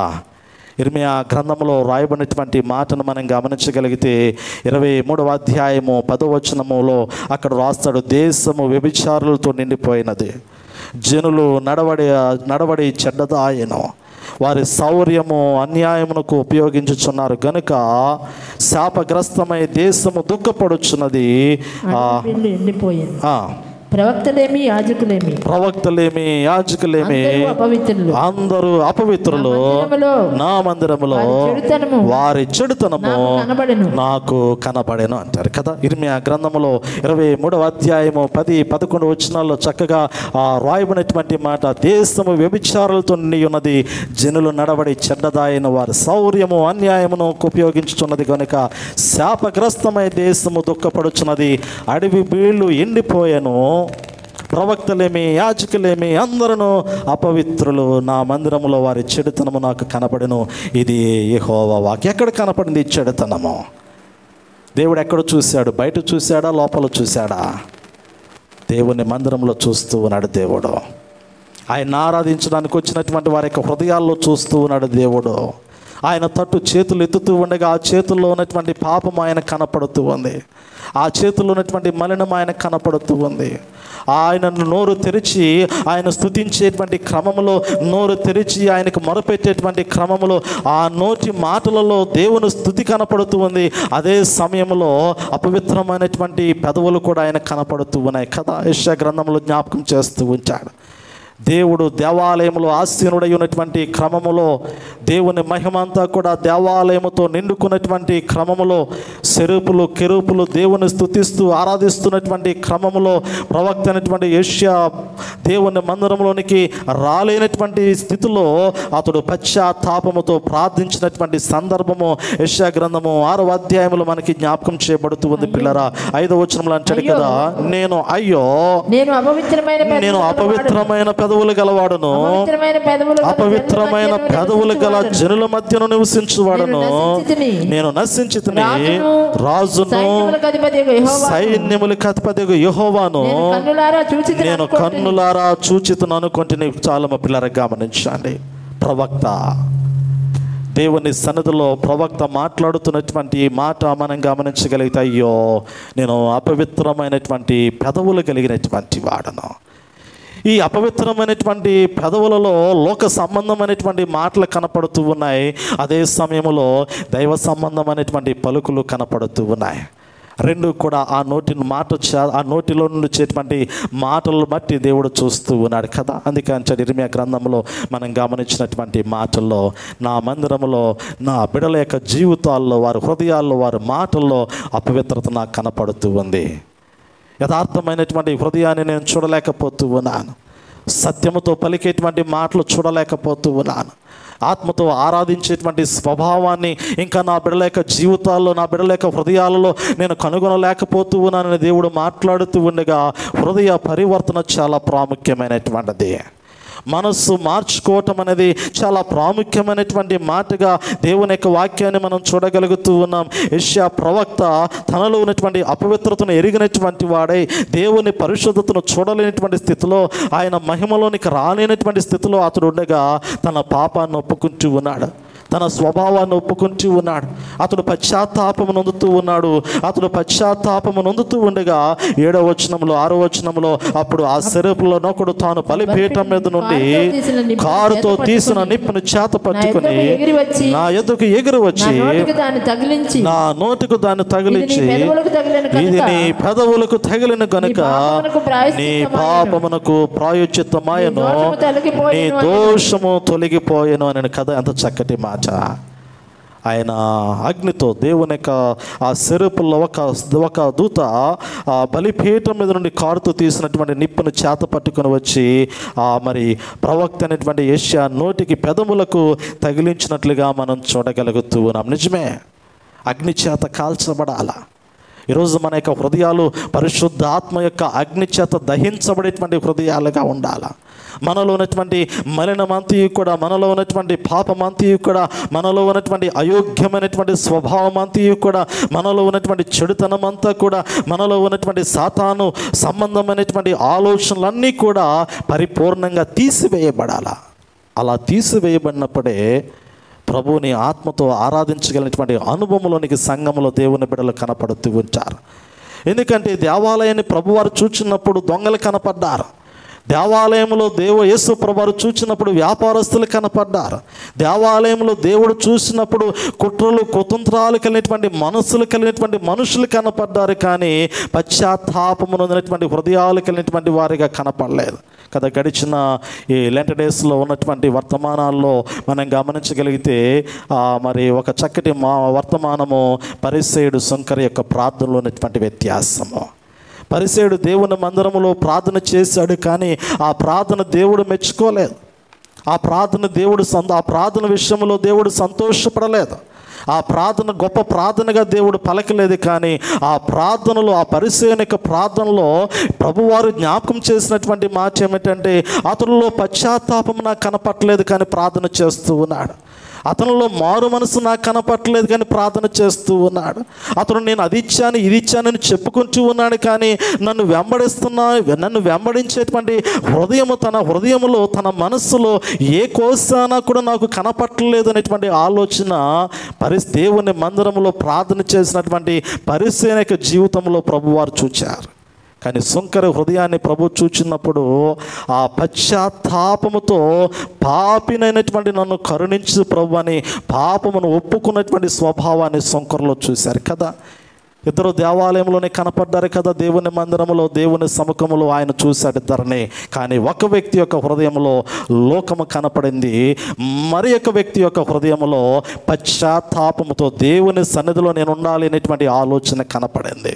ప్రభువు కావలసినటువంటి వారు అటువంటి వారే. ఈ లోకములో సమస్తము నాకున్నాయి, ఈ లోకంలో నాకు అది ఉంది, నాకు ఇది ఉంది, ఈ లోకంలో నేను గొప్పవాడును, ఈ లోకంలో నాకు కొదువు లేదని చెప్పుకునేటువంటి వాడు కాదు దేవునికి కావలసింది. దేవునికి కావలసినటువంటి వారు ఎవరు అంటే పశ్చాత్తాపముతో పాపమును విడిచిపెట్టి ప్రభువుని ఆరాధించేటువంటి వాడు కావాలి ప్రభువుకి. ఆయన వెంబడించేటువంటి వాడు కావాలి ప్రభువుకి. లోకములో గొప్పవారైనటువంటి వారు, గనులైనటువంటి వారు, ఉన్నతమైనటువంటి వారిని దేవుడు కోరుకోలేదు. కానీ ఎన్నికలైనటువంటి వారిని, అభాగ్యులను, విద్యలేని పామరులైనటువంటి వారిని దేవుడు హక్కును చేర్చుకునేటువంటి సందర్భము పరిశుద్ధ గ్రంథంలో మనకు కనపడుతూ ఉంది. అందుకంటారు కదా ఆయన ప్రక్షాళన చేస్తూ ఉన్నాడు. ఆయన తన ఇంటిని గూర్చినటువంటి ఆలోచన కలిగి ఉన్నాడు కదా. నీ ఇంటిని గూర్చినటువంటి ఆసక్తి నన్ను భక్షించుచున్నది. ఈరోజు మన ఇంటిని గురించి మనం ఎలా ఆలోచన చేస్తామో, మన కుటుంబాల గురించి మనం ఎలా ఆలోచన చేస్తామో, మన ఆరోగ్యం గురించి మనం ఎలా ఆలోచన చేస్తామో, మన క్షేమమును గురించి మనము ఎలా ఆలోచన చేస్తామో, అలాగే పరమ తండ్రి అనేటువంటి దేవుడు తన ఇంటిని గూర్చినటువంటి ఆలోచన కలిగి ఉన్నాడు. తన బిడల విషయంలో ఆయన ఆలోచన కలిగి ఉన్నాడు. అటువంటి వారిని ఆయన తన ఎదుట నిలబెట్టుకోవడానికి వారి విషయంలో జాగ్రత్త కలిగినటువంటి వాడిగా ఉన్నట్లుగా నేను మీకు జ్ఞాపకం చేస్తూ ఉన్నాను. యెషయా గ్రంథము 44వ అధ్యాయము 20వ వచనాన్ని గమనించగలిగితే ఈ వచన భాగంలో ఒక చక్కటి మాట మనకు కనపడుతూ ఉంది. యెషయా గ్రంథము 44వ అధ్యాయం. వారు బూడిదయు బూడిద తినుచున్నాడు. వాడు బూడిద తినుచున్నాడు. వాని మనసు మోసపోయినదై తప్పుదారిన వాని తీసుకొని పోవచ్చున్నది. వాడు తన ఆత్మను రక్షించుకొన జాలడనియు నా కుడి చేతిలో అబద్ధం ఉన్నది కదా అనియు అనుకొనుటకు వానికి బుద్ధి చాలదు. పిల్లలు, ఇక్కడ యాకోబుని గురించి, ఇశ్రాయేలు గురించి దేవుడు మాట్లాడుతున్నటువంటి మాటను మనం గమనించగలిగితే, వాడు బూడిద తినుచున్నాడు కదా. బూడిద దుఃఖానికి, శ్రమకి సాదృశ్యంగా కనపడుతుంది. బూడిద వేదనకి సాదృశ్యంగా కనపడుతూ ఉంది. బూడిద కష్టానికి సాదృశ్యంగా కనపడుతూ ఉంది. బూడిద పాప పశ్చాత్తాపమునకు సాదృశ్యంగా కనపడుతూ ఉంది.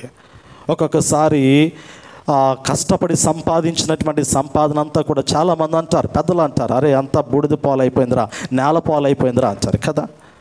మనం ఇంటికి ఏదైనా తెచ్చుకున్నాం అనుకోండి, కష్టపడి తెచ్చుకున్నది ఏదైనా ఒక కవర్, ఒక ప్యాకెట్లో ఒక మంచి బిర్యానీ తెచ్చుకున్నాం అనుకోండి, లేదా ఇంకేదైనా తెచ్చుకున్నాం అనుకోండి, అది మనం రోడ్డు మీద నుండి తెచ్చుకుని ఇంటికి వచ్చేటువంటి సమయంలో పొరపాటున దానికి ఏదైనా రంధ్రము పడి ఆ కవర్లో ఉన్నది మొత్తము కూడా కింద పడిపోయింది అనుకోండి, వెంటనే అంటాము, అరే నేల పాలైపోయిందిరా అంటాము. లేదా మనము తినేటువంటి ఆహారము, ప్లేట్లో ఉన్నటువంటి ఆహారము, ఇస్తర్లో ఉన్నటువంటి ఆహారము ఏదైనా కావచ్చు, పొరపాటున చేయి తగిలి కింద పడిపోయింది అనుకోండి, ఏమంటాం, మరి నేల పాలైపోయిందిరా అంటాము. నోటికి అందవలసినటువంటిది, కడుపారా తినవలసినటువంటిది చేతుల్లా కూడా చేయి జారిపోతున్నటువంటి సందర్భాన్ని గమనించగలిగితే ఇక్కడ అంచడి కదా, దేవుని బిడ్డలైనటువంటి వారు దేవుని ఆశీర్వాదమును అందుకునేటువంటి స్థితిలో దేవుని సముఖంలో కనపడవలసినటువంటి వారిగా ఉండగా వారి జీవితాలు, వారి కుటుంబాలు, వారి యొక్క స్థితిగతులు నేల పాలైపోతూ ఉన్నాయి, బూడిద పాలైపోతూ ఉన్నాయి, మట్టి పాలైపోతూ ఉన్నాయి. దేవుడు ఏదో ఇవ్వాలనుకుంటే లోకములో ఉన్నటువంటి వారు ఏదో పొందుకునేటువంటి స్థితిలోనికి వస్తూ ఉన్నారు. దేవుడు ఏదో మిమ్మల్ని లేదా మనల్ని లోకములో తనను ప్రేమించేటువంటి వారిని ఒక గొప్పవారిగా చూడాలి, ఆయన సన్నిధిలో చూడాలని ఆయన ఆశపడుతూ ఉండగా లోకములో ఉన్నటువంటి దేవుని బిడ్డలైనటువంటి వారు ఆయన సన్నిధిని చూచే భాగ్యాన్ని కోల్పోయి లోకములో ఉన్న వాటిని చూడాలని ఆశపడుతూ ఉన్నారు. అందుకే ఇక్కడ అంచడి కదా ఈ వాక్య భాగంలో, వాని మనసు మోసపోయినదై తప్పు దారిన వాడిని తీసుకుని పోవచ్చున్నది, వాడు తన ఆత్మను రక్షించుకున్న జాలడు అంటాడు కదా. మనసు, ఈరోజు ప్రతి వ్యక్తి యొక్క హృదయంలో ఒక మనసు ఉంది, ఒక మనస్సాక్షి ఉంది. ఈరోజు నీకు తెలుసు నీ మనస్సాక్షి ఏమిటో, ఈరోజు నీకు తెలుసు నీ మనసు నీకేమి చెబుతూ ఉందో, నీ మనసు నీ జీవితాన్ని ఎలా ప్రభావితం చేస్తూ ఉందో నువ్వు ఎరిగినటువంటి వాడవే. లోకములో ఉన్నటువంటి మనుషుల యొక్క మాటలు నిన్ను ప్రభావితం చేస్తూ ఉంటాయి ఏదో ఒక సమయంలో, కానీ దేవుని యొక్క వాక్యం ఎందుకు ప్రభావితం చేయదు? లోకములో వ్యర్థమైనటువంటి మాటలు నరుల యొక్క హృదయాలను ప్రేరేపిస్తూ ఉంటాయి. లోకములో ఉన్నటువంటి వ్యక్తులు చెప్పేటువంటి మాటలలో నిజమున్నదని నమ్ముతూ ఉంటారు, కానీ మరి పరసంబంధమైనటువంటి శ్రేష్టమైనటువంటి జీవపు వాక్యము నీతో మాట్లాడుతూ ఉండగా, వాక్యము నీ హృదయాన్ని ప్రేరేపిస్తూ ఉండగా, ఆ వాక్యము నీ హృదయ లోతుల్లోనికి ప్రవేశించి నీ జీవితాన్ని, నీ మనసును, నీ హృదయాన్ని, నీ తలంపులను సమస్తము కూడా ఆయన ఎదుట నిలబెట్టుకోవడానికి నీతో మాట్లాడుతూ ఉండగా నీవు వాక్యాన్ని నమ్మలేకపోతూ ఉన్నావు, కానీ లోకములటువంటి మనుషుల మాటలు నువ్వు నమ్ముతూ ఉన్నావు, లోకములటువంటి మనుషులు మాటలను ఆధారం చేసుకుంటూ ఉన్నావు. అందుకే ఇక్కడ అంటాడు కదా, ఈ గ్రంథంలో రాయబడినటువంటి మాట మనం గమనించగలిగితే, వాని మనస్సు మోసపోయినదై తప్పు దారిని వాని తీసుకుని పోవచ్చున్నది, వాడు తన ఆత్మను రక్షించుకున్న జాలడనియు నా కుడి చేతిలో అబద్ధమున్నది కదా అనియు అనుకున్నట్టుకు వానికి బుద్ధి చాలదు. ఎవరు చెప్పినా వినలేడు, ఎంతమంది చెప్పినా కూడా వినలేడు కదా. ధనవంతుడు లాజరు జీవితంలో ఈ మాటను మనం ఆపాదించుకోవచ్చు. ఇద్దరు లోకాన్ని విడిచిపెట్టారు ఒక దినమున. లాజరు అబ్రహాము రొమ్మును ఆనుకోవడానికి కొనిపోబడ్డాడు.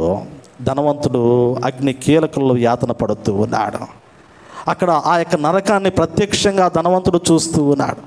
ఆ నరకాన్ని ప్రత్యక్షంగా అనుభవిస్తూ ఆ యొక్క బాధను భరించినటువంటి స్థితిలో అబ్రహాముతో మాట్లాడుతూ, అయ్యా నాకు ఇంకా 5 సహోదరులు ఉన్నారయ్యా, ఈ వేదనకరమైనటువంటి స్థలం ఎలా ఉంటుందో వారికి తెలియదు. ఎవరో చెబుతూ ఉన్నారు, ఇదిగో నరకం అలా ఉంటుంది, నరకం ఎలా ఉంటుంది, అగ్ని ఆరదు, పురుగు చావదని చెబుతూ ఉన్నారు. కానీ అది కేవలము ఆ మాటలు భూమి మీద వించి ఉన్నారు, కానీ ఎవరూ నమ్మట్లేదు కదా. పరలోకం ఉందన్నా కానీ నమ్మే వ్యక్తి కనపట్టలేదు, నరకం ఉందన్నా కానీ నమ్మే వ్యక్తి కనపట్టలేదు. నరకములో అగ్ని ఆరదు, పురుగు చావదని దేవుని యొక్క వాక్యము నరకమును గురించి ఎంత బోధించినా కానీ ఇదిగో అబద్ధమును ఆధారము చేసుకోవద్దు, మోసమును ఆధారము చేసుకోవద్దు, దేవునికి విరుద్ధమైనటువంటి జీవితాన్ని ఎన్నడూ కూడా కలిగి జీవించవద్దు, అది మిమ్మల్ని నరకములోనికి తీసుకుని వెళుతుందని దేవుని వాక్యము చేత ఎంత బోధించబడినప్పటికీ కూడా ఇక్కడ ధనవంతుడు అంటాడు కదా, భూమి మీద ఎంత చెప్పినా కానీ నమ్మే పరిస్థితి లేదు. ఎవరైనా నరకములోండి బయటకు వెళ్ళి చెబితేనే తప్ప ఒక్కసారి నీవు లాజర్ను పంపించాయా, ఒకవేళ లేకపోతే నన్నన్నా పంపించు, నేను వెళ్ళి నా సహోదరులకు చెప్పుకుంటాను, అరే బాబు నరకం ఎలా ఉంటుందిరా, అక్కడ భయంకరమైనటువంటి వేదన మీరు తట్టుకోలేరు, నేను ఈ బాధ భరించలేకపోతూ ఉన్నాను, నేను భరించేటువంటి బాధ మీరు భరించమాకండ్రా అని చెప్పే అవకాశం లేదు కదా. వెనకటి దినాల్లో మనం గమనించగలిగితే మన తల్లిదండ్రులు మనకి బోధ చేస్తారు, అరే నేను ఇలా కష్టపడ్డాను, అలా కష్టపడ్డాను, నేను పడిన కష్టం మీరు పడకూడదురా, నేను పడిన బాధ మీరు పడకూడదురా, ఒకప్పుడు తినక బ్రతికామరా మేము, ఇదిగో మీరు అటువంటి బాధలు అనుభవించకూడదనే మీకు అన్ని విషయాలు ఇన్ని జాగ్రత్తలు తీసుకుంటున్నాంరా, ఇప్పటికైనా జాగ్రత్తగా ఉండండిరా, జాగ్రత్తగా బ్రతకండిరా అని పెద్దలైనటువంటి వారు చాలా చెబుతూ ఉంటారు. ఎందుకంటే ఒక కష్టము అనుభవించినటువంటి వానికి తెలుస్తుంది కష్టము యొక్క విలువ, ఒక బాధ అనుభవించినటువంటి వానికి తెలుస్తుంది బాధ యొక్క విలువ, ఒక మనస్సు నలిగిపోయినటువంటి హృదయానికి తెలుస్తుంది ఆ యొక్క హృదయంలో ఉన్నటువంటి వేదనకరమైనటువంటి పరిస్థితి. పిల్లారా, లోకములో సమృద్ధిగా ఉన్నటువంటి వానికి తెలియదు బాధ ఏమిటో, లోకములో సంతోషంగా లోకానుసారమైనటువంటి రీతిలో వెళ్ళిపోతున్నటువంటి వానికి తెలియదు ఆ నరకములో ఉన్నటువంటి వేదనకరమైనటువంటి స్థితి ఏమిటో. దాన్ని ప్రత్యక్షంగా అనుభవిస్తున్నటువంటి ఈ ధనవంతుడు మాట్లాడుతున్నటువంటి మాట, ఇది బహు వేదనకరమైనటువంటి స్థలము, ఇది వేదనకరమైనటువంటి స్థలము. ఇక్కడ అగ్ని ఆరదు, పురుగు చావదు. ఒకసారి దీనిలోనికి వచ్చినటువంటి వాడు దీనిలో నుంచి ఇంకెన్నడూ కూడా తప్పించుకోజాలడు అనేటువంటి మాటను వాక్యంలో గుర్తు చేస్తూ ఉన్నాడు. ఆ తప్పించుకోవాలంటే ఇక్కడే భూమి మీదే. నరకాన్ని తప్పించుకునే మార్గం ఏదైనా ఉన్నదంటే అది ఏకైక మార్గము, ప్రభువుని అనుసరించేటువంటి మార్గము ఒక్కటే, దేవుణ్ణి అంగీకరించేటువంటి మార్గం ఒక్కటే, యేసు ప్రభువారిని స్వరక్షకునిగా అంగీకరించి ఆయన వెంబడించేటువంటి మార్గం ఒక్కటే, హృదయంలో ఉన్నటువంటి చెడుతనమును కడిగి వేసుకునేటువంటి మార్గం ఒక్కటే. అది భూమి మీద సజీవంగా నువ్వు ఉన్నటువంటి దినములలోనే నీవు నీ హృదయాన్ని పరిశుద్ధించుకోవాలి, నీ హృదయాన్ని పరిశీలించుకోవాలి. దేవుడు మాట్లాడాడు ఈ మాట యెరూషలేము సంఘానితో, దేవుడు మాట్లాడుతూ ఉన్నాడు ఈ మాట యెరూషలేము పట్టణముతో, దేవుడు మాట్లాడుతూ ఉన్నాడు యెరూషలేము పట్టణంలో నివసిస్తున్నటువంటి సమూహంతో. ఇర్మీయా గ్రంథము 4:14 అంటాడు కదా, యెరూషలేమా నీవు రక్షింపబడినట్లు నీ హృదయంలో నుండి చెడుతనమును కడిగి వేసుకునము, ఎన్నాళ్ళ వరకు నీ దుష్టాభిప్రాయము నీవు కలిగి ఉంది అంటాడు కదా. హృదయంలో ఇటువంటి చెడుతనాన్ని కడిగి వేసుకో. దేవుడు దేవాలయంలో చూచినప్పుడు చెడుతనము కనపడింది, దేవుని యొక్క వాక్యముల మాట మనకు జ్ఞాపకం చేయబడింది, నా మందిరములో వారి చెడుతనాన్ని నేను చూశాను అంటాడు. ఈరోజు దేవుని మందిరములో దేవుని బిడ్డల యొక్క జీవితాల్లో ఎక్కడైనా కానీ చెడుతనము ఉన్నది అనేటువంటి ఆలోచన మనసులోనికి వచ్చినప్పుడు దాన్ని తీసివేసుకోవాలి, దాన్ని కడిగి వేసుకోవాలి. ఇదిగో దేవా, నా హృదయంలో ఈ పాపమున్నదయ్యా, అయ్యా నా హృదయంలో ఈ చెడుతనం ఉన్నదయ్యా, అయ్యా నా హృదయంలో ఈ మోసపూరితమైనటువంటి ఆలోచన ఉన్నదయ్యా, అయ్యా నా హృదయంలో ఇదిగో అన్యాయముతోనూ అక్రమముతో కూడినటువంటి ఆలోచన నాకు కనపడుతూ ఉన్నది, ఒక్కసారి నువ్వు నన్ను జ్ఞాపకం చేసుకో ప్రభా, నా హృదయంలో ఉన్నటువంటి ఈ మలినాన్నంతటినీ కూడా ఒక్కసారి కడిగి వేయి ప్రభా అని ప్రభువుని అడగాల. కీర్తనాకారుడైనటువంటి దావీదు మహారాజు దేవుణ్ణి అడిగాడు, ఇస్సోపుతో నన్ను కడిగాయా, హిమము కన్నా తెల్లగా నన్ను మార్చేయి అన్నాడు. నీ ఆత్మను నా యొద్ద నుండి దూరము చేయవద్దు, నీ పరిశుద్ధాత్మను మరలా నూతనంగా నాకు అనుగ్రహించు, నిన్ను స్తుతించాలా, నేను నిన్ను ఆరాధించాలా, నేను వెంబడించాలా, నీ ఉన్న చోట నేను ఉండాలా, నిత్యము కూడా నీ యొక్క మహిమలో నా జీవితాన్ని నేను చూసుకునేటువంటి అనుభవంలో నా జీవితం ఉండాలని హృదయంలో ఉన్నటువంటి మలినాన్నంతటినీ కూడా కడిగి వేసుకోవడానికి ప్రతి దినము కూడా దేవుని బిడ్డలైనటువంటి వారు ఆయుత్తపడాలంటాడు కదా.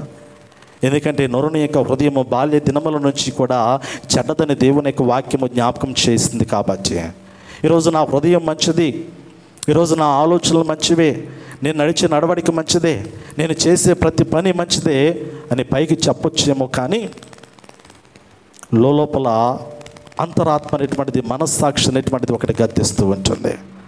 ఎందుకంటే లోకంలో ఉన్నటువంటి మనిషి చూచినా చూడకపోయినా, లోకంలో ఉన్నటువంటి వారు గుర్తించినా గుర్తించకపోయినా, లోకంలో ఉన్నటువంటి వారు ఇది తప్పు అని చెప్పినా చెప్పకపోయినా, లోకంలో ఉన్నటువంటి వారు గద్దించినా గద్దించకపోయినా, లోకంలో ఉన్నటువంటి వారు హెచ్చరించినా హెచ్చరించకపోయినా, లోకంలో ఉన్నటువంటి వారు సరిదిద్దినా సరిదిద్దకపోయినా, నీ క్షేమమును కోరుకున్నటువంటి ప్రభువారు నీ జీవితాన్ని బాగు చేయడానికి ఇష్టపడుతూ ఉన్నాడు.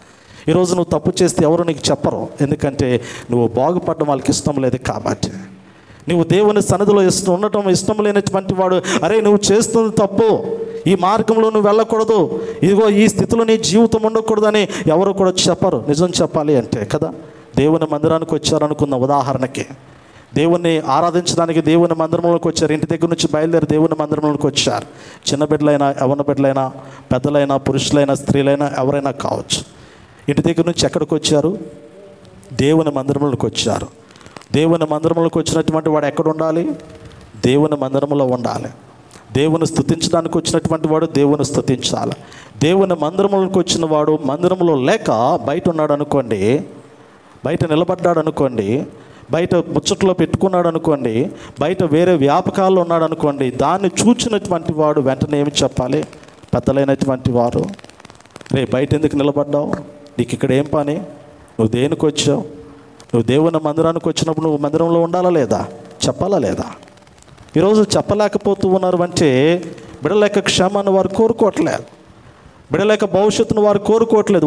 వాడు ఏమైపోతే నాకేంటి, వాడు ఎక్కడుంటే నాకేంటి, ఇదిగో నా వరకు నేను బాగున్నాను కదా అనేటువంటి ఆలోచన.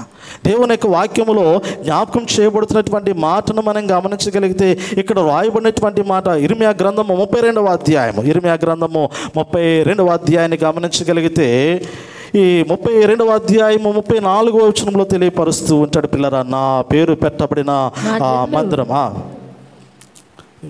నా పేరు పెట్టబడినంటే ఇక జనుల దగ్గరికి వెళ్ళిపోవటమేనమ్మా. ఇర్మియా గ్రంథం 32వ అధ్యాయం 34వ వచనమా, నా పేరు పెట్టబడిన మందిరమును దానిలో హేయమైన వాటిని పెట్టిరి. పిల్లలు గమనించండి, ఇక్కడ అంచాడు కదా, ఈ వచ్చిన భాగాన్ని గమనించగలిగితే 33వ వచనం కూడా మనం గమనించవచ్చు. నేను పెందల కాడే లేచి వారికి బోధించినను, వారు నా బోధన అంగీకరింపకపోయిరి, వారు నా తట్టు ముఖము త్రిప్పుకొనక వీపునే త్రిప్పుకొనిరి, మరియు నా పేరు పెట్టబడిన మందిరమును అపవిత్రపరుచుటకు దానిలో హేయమైన వాటిని పెట్టిరి అంచాడు కదా. నా మందిరమును అపవిత్రపరుచుటకు దానిలో హేయమైన వాటిని పెట్టిరి అంటాడు. దేవునికి మహిమ తీసుకొచ్చేది దేవుని మందిరంలో లేదు, కానీ దేవుని యొక్క మహిమను పోగొట్టేటువంటిది దేవుని మందిరంలో కనపడుతూ ఉంది. హృదయ శుద్ధీకరణ. అందుకే ప్రభువారు అంటూ ఉన్నారు కదా, హృదయము పరిశుద్ధంగా ఉండాలి. ఈరోజు దేవుని మందిరం అంటే ఇది కేవలము రాళ్లతో కట్టబడినటువంటి మందిరం మాత్రమే కాదు పిల్లరా. ఇప్పుడు దేవుని మందిరంలో హేయమైనవి చాలా ఉన్నాయి. అనగా మానవుని యొక్క హృదయము దేవుని యొక్క ఆలయంగా ప్రభువారు మార్చినటువంటి సమయంలో, క్రొత్త నిబంధన కాలంలో యేసు ప్రభువారు తన యొక్క ప్రశస్తమైనటువంటి శిలువ రక్తము చేత ప్రతి నోరుని యొక్క హృదయంలో ఉన్నటువంటి పాపమునంతటినీ కూడా తొలగించడానికి ఆయన బలియాగంగా తాను అప్పగించుకున్నాడు.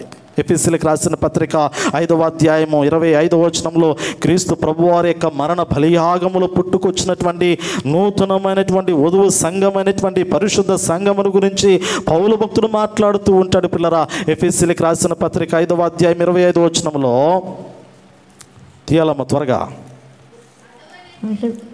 అటువలే క్రీస్తు కూడా సంఘమును ప్రేమించి అటు కలంకమైనను ముడతైనను మరి ఏదైనను లేక పరిశుద్ధమైనది కాను నిర్దోషమైనది కాను మహిమగల సంఘము కాను ఆయన తన ఎదుట దానిని నిలవబెట్టుకొనవలనని వాక్యముతో ఉదక స్నానము చేత దానిని పవిత్రపరిచి పరిశుద్ధపరచుటకై దాని కొరకు తన్ను తాను అప్పగించుకుని. పిల్లల దేవుని వాక్యములో పౌలు భక్తుడు గుర్తు చేస్తూ ఉన్నాడు.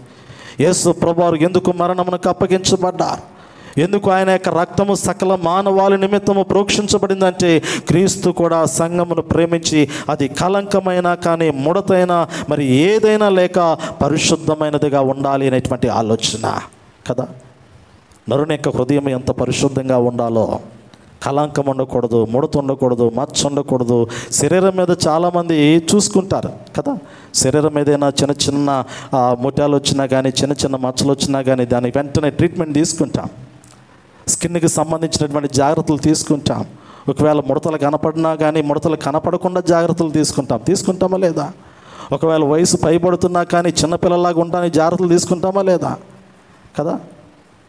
తెల్ల కిరీటాలు బదులు ఎన్ని నల్ల కిరీటాలు ఉన్నాయి దేవుని మందిరంలో, అవునా కాదా?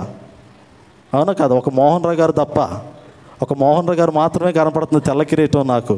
మిగిలిన అన్ని నల్ల కిరీటాలే. ఎందుకు నల్ల కిరీటాలు ఉన్నాయి, తెల్ల కిరీటాలు లేవు? జాగ్రత్తలు. ఎందుకంటే కనపడకూడదు కదా, జాగ్రత్త. కానీ దేవుని వాక్యము మనకి జ్ఞాపకం చేస్తున్నటువంటి మాట ఏమిటంటే, భౌతికపరమైనటువంటి శరీర జీవితాలలో మనము తీసుకునేటువంటి జాగ్రత్తల కన్నా మన మనసుకు సంబంధించి, హృదయానికి సంబంధించి తీసుకునేటువంటి జాగ్రత్త అతి ప్రాముఖ్యమైనటువంటిది.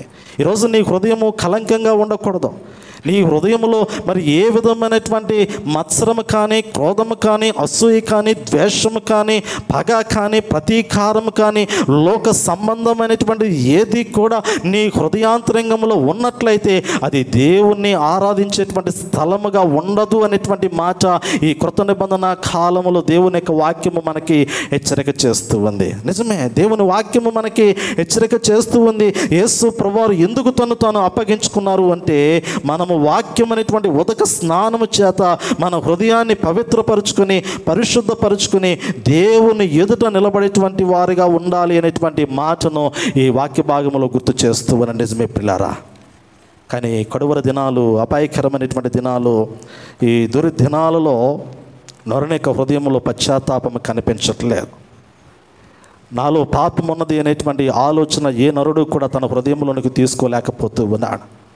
నేను నా జీవితాన్ని సరిదిద్దుకోవాలి, నేను నా ప్రవర్తన మార్చుకోవాలి, నేను నా ఆలోచన మార్చుకోవాలి, నేను దేవుని స్వారూప్యంలో నా జీవితాన్ని చూసుకోవాలి, దేవుని మహిమలో నేనున్నట్లు జాగ్రత్త పడాలి అనే ఆలోచన నరుని హృదయంలోనికి రాలేకపోతూ ఉంది. ఎజ్రా గ్రంథాన్ని చదివితే పడద్రోయబడినటువంటి దేవాలయాన్ని తిరిగి కట్టేటువంటి క్రమంలో ప్రవక్త అయినటువంటి ఎజ్రా చాలా అద్భుతమైనటువంటి ప్రార్థన చేస్తాడు. శేషించినటువంటి జనము బబులోను దేశంలో చెరలో నుండి బయటకు వచ్చినటువంటి క్రమంలో వారు దేవునికి మరలా మందిరాన్ని కట్టుకుంటూ ఉన్నారు. పాడైపోయినటువంటి స్థితిగతులను మార్చుకుంటూ ఉన్నారు. చెడిపోయినటువంటి స్వభావాన్ని సరిదిద్దుకుంటూ ఉన్నారు. ఆరాధించేటువంటి స్థలము పడద్రోయబడినటువంటి సమయంలో మరలా వారు తిరిగి దేవుణ్ణి మహిమపరచడానికి పడద్రోయబడినటువంటి మందిరాన్ని పునర్నిర్మించుకుంటూ ఉన్నారు.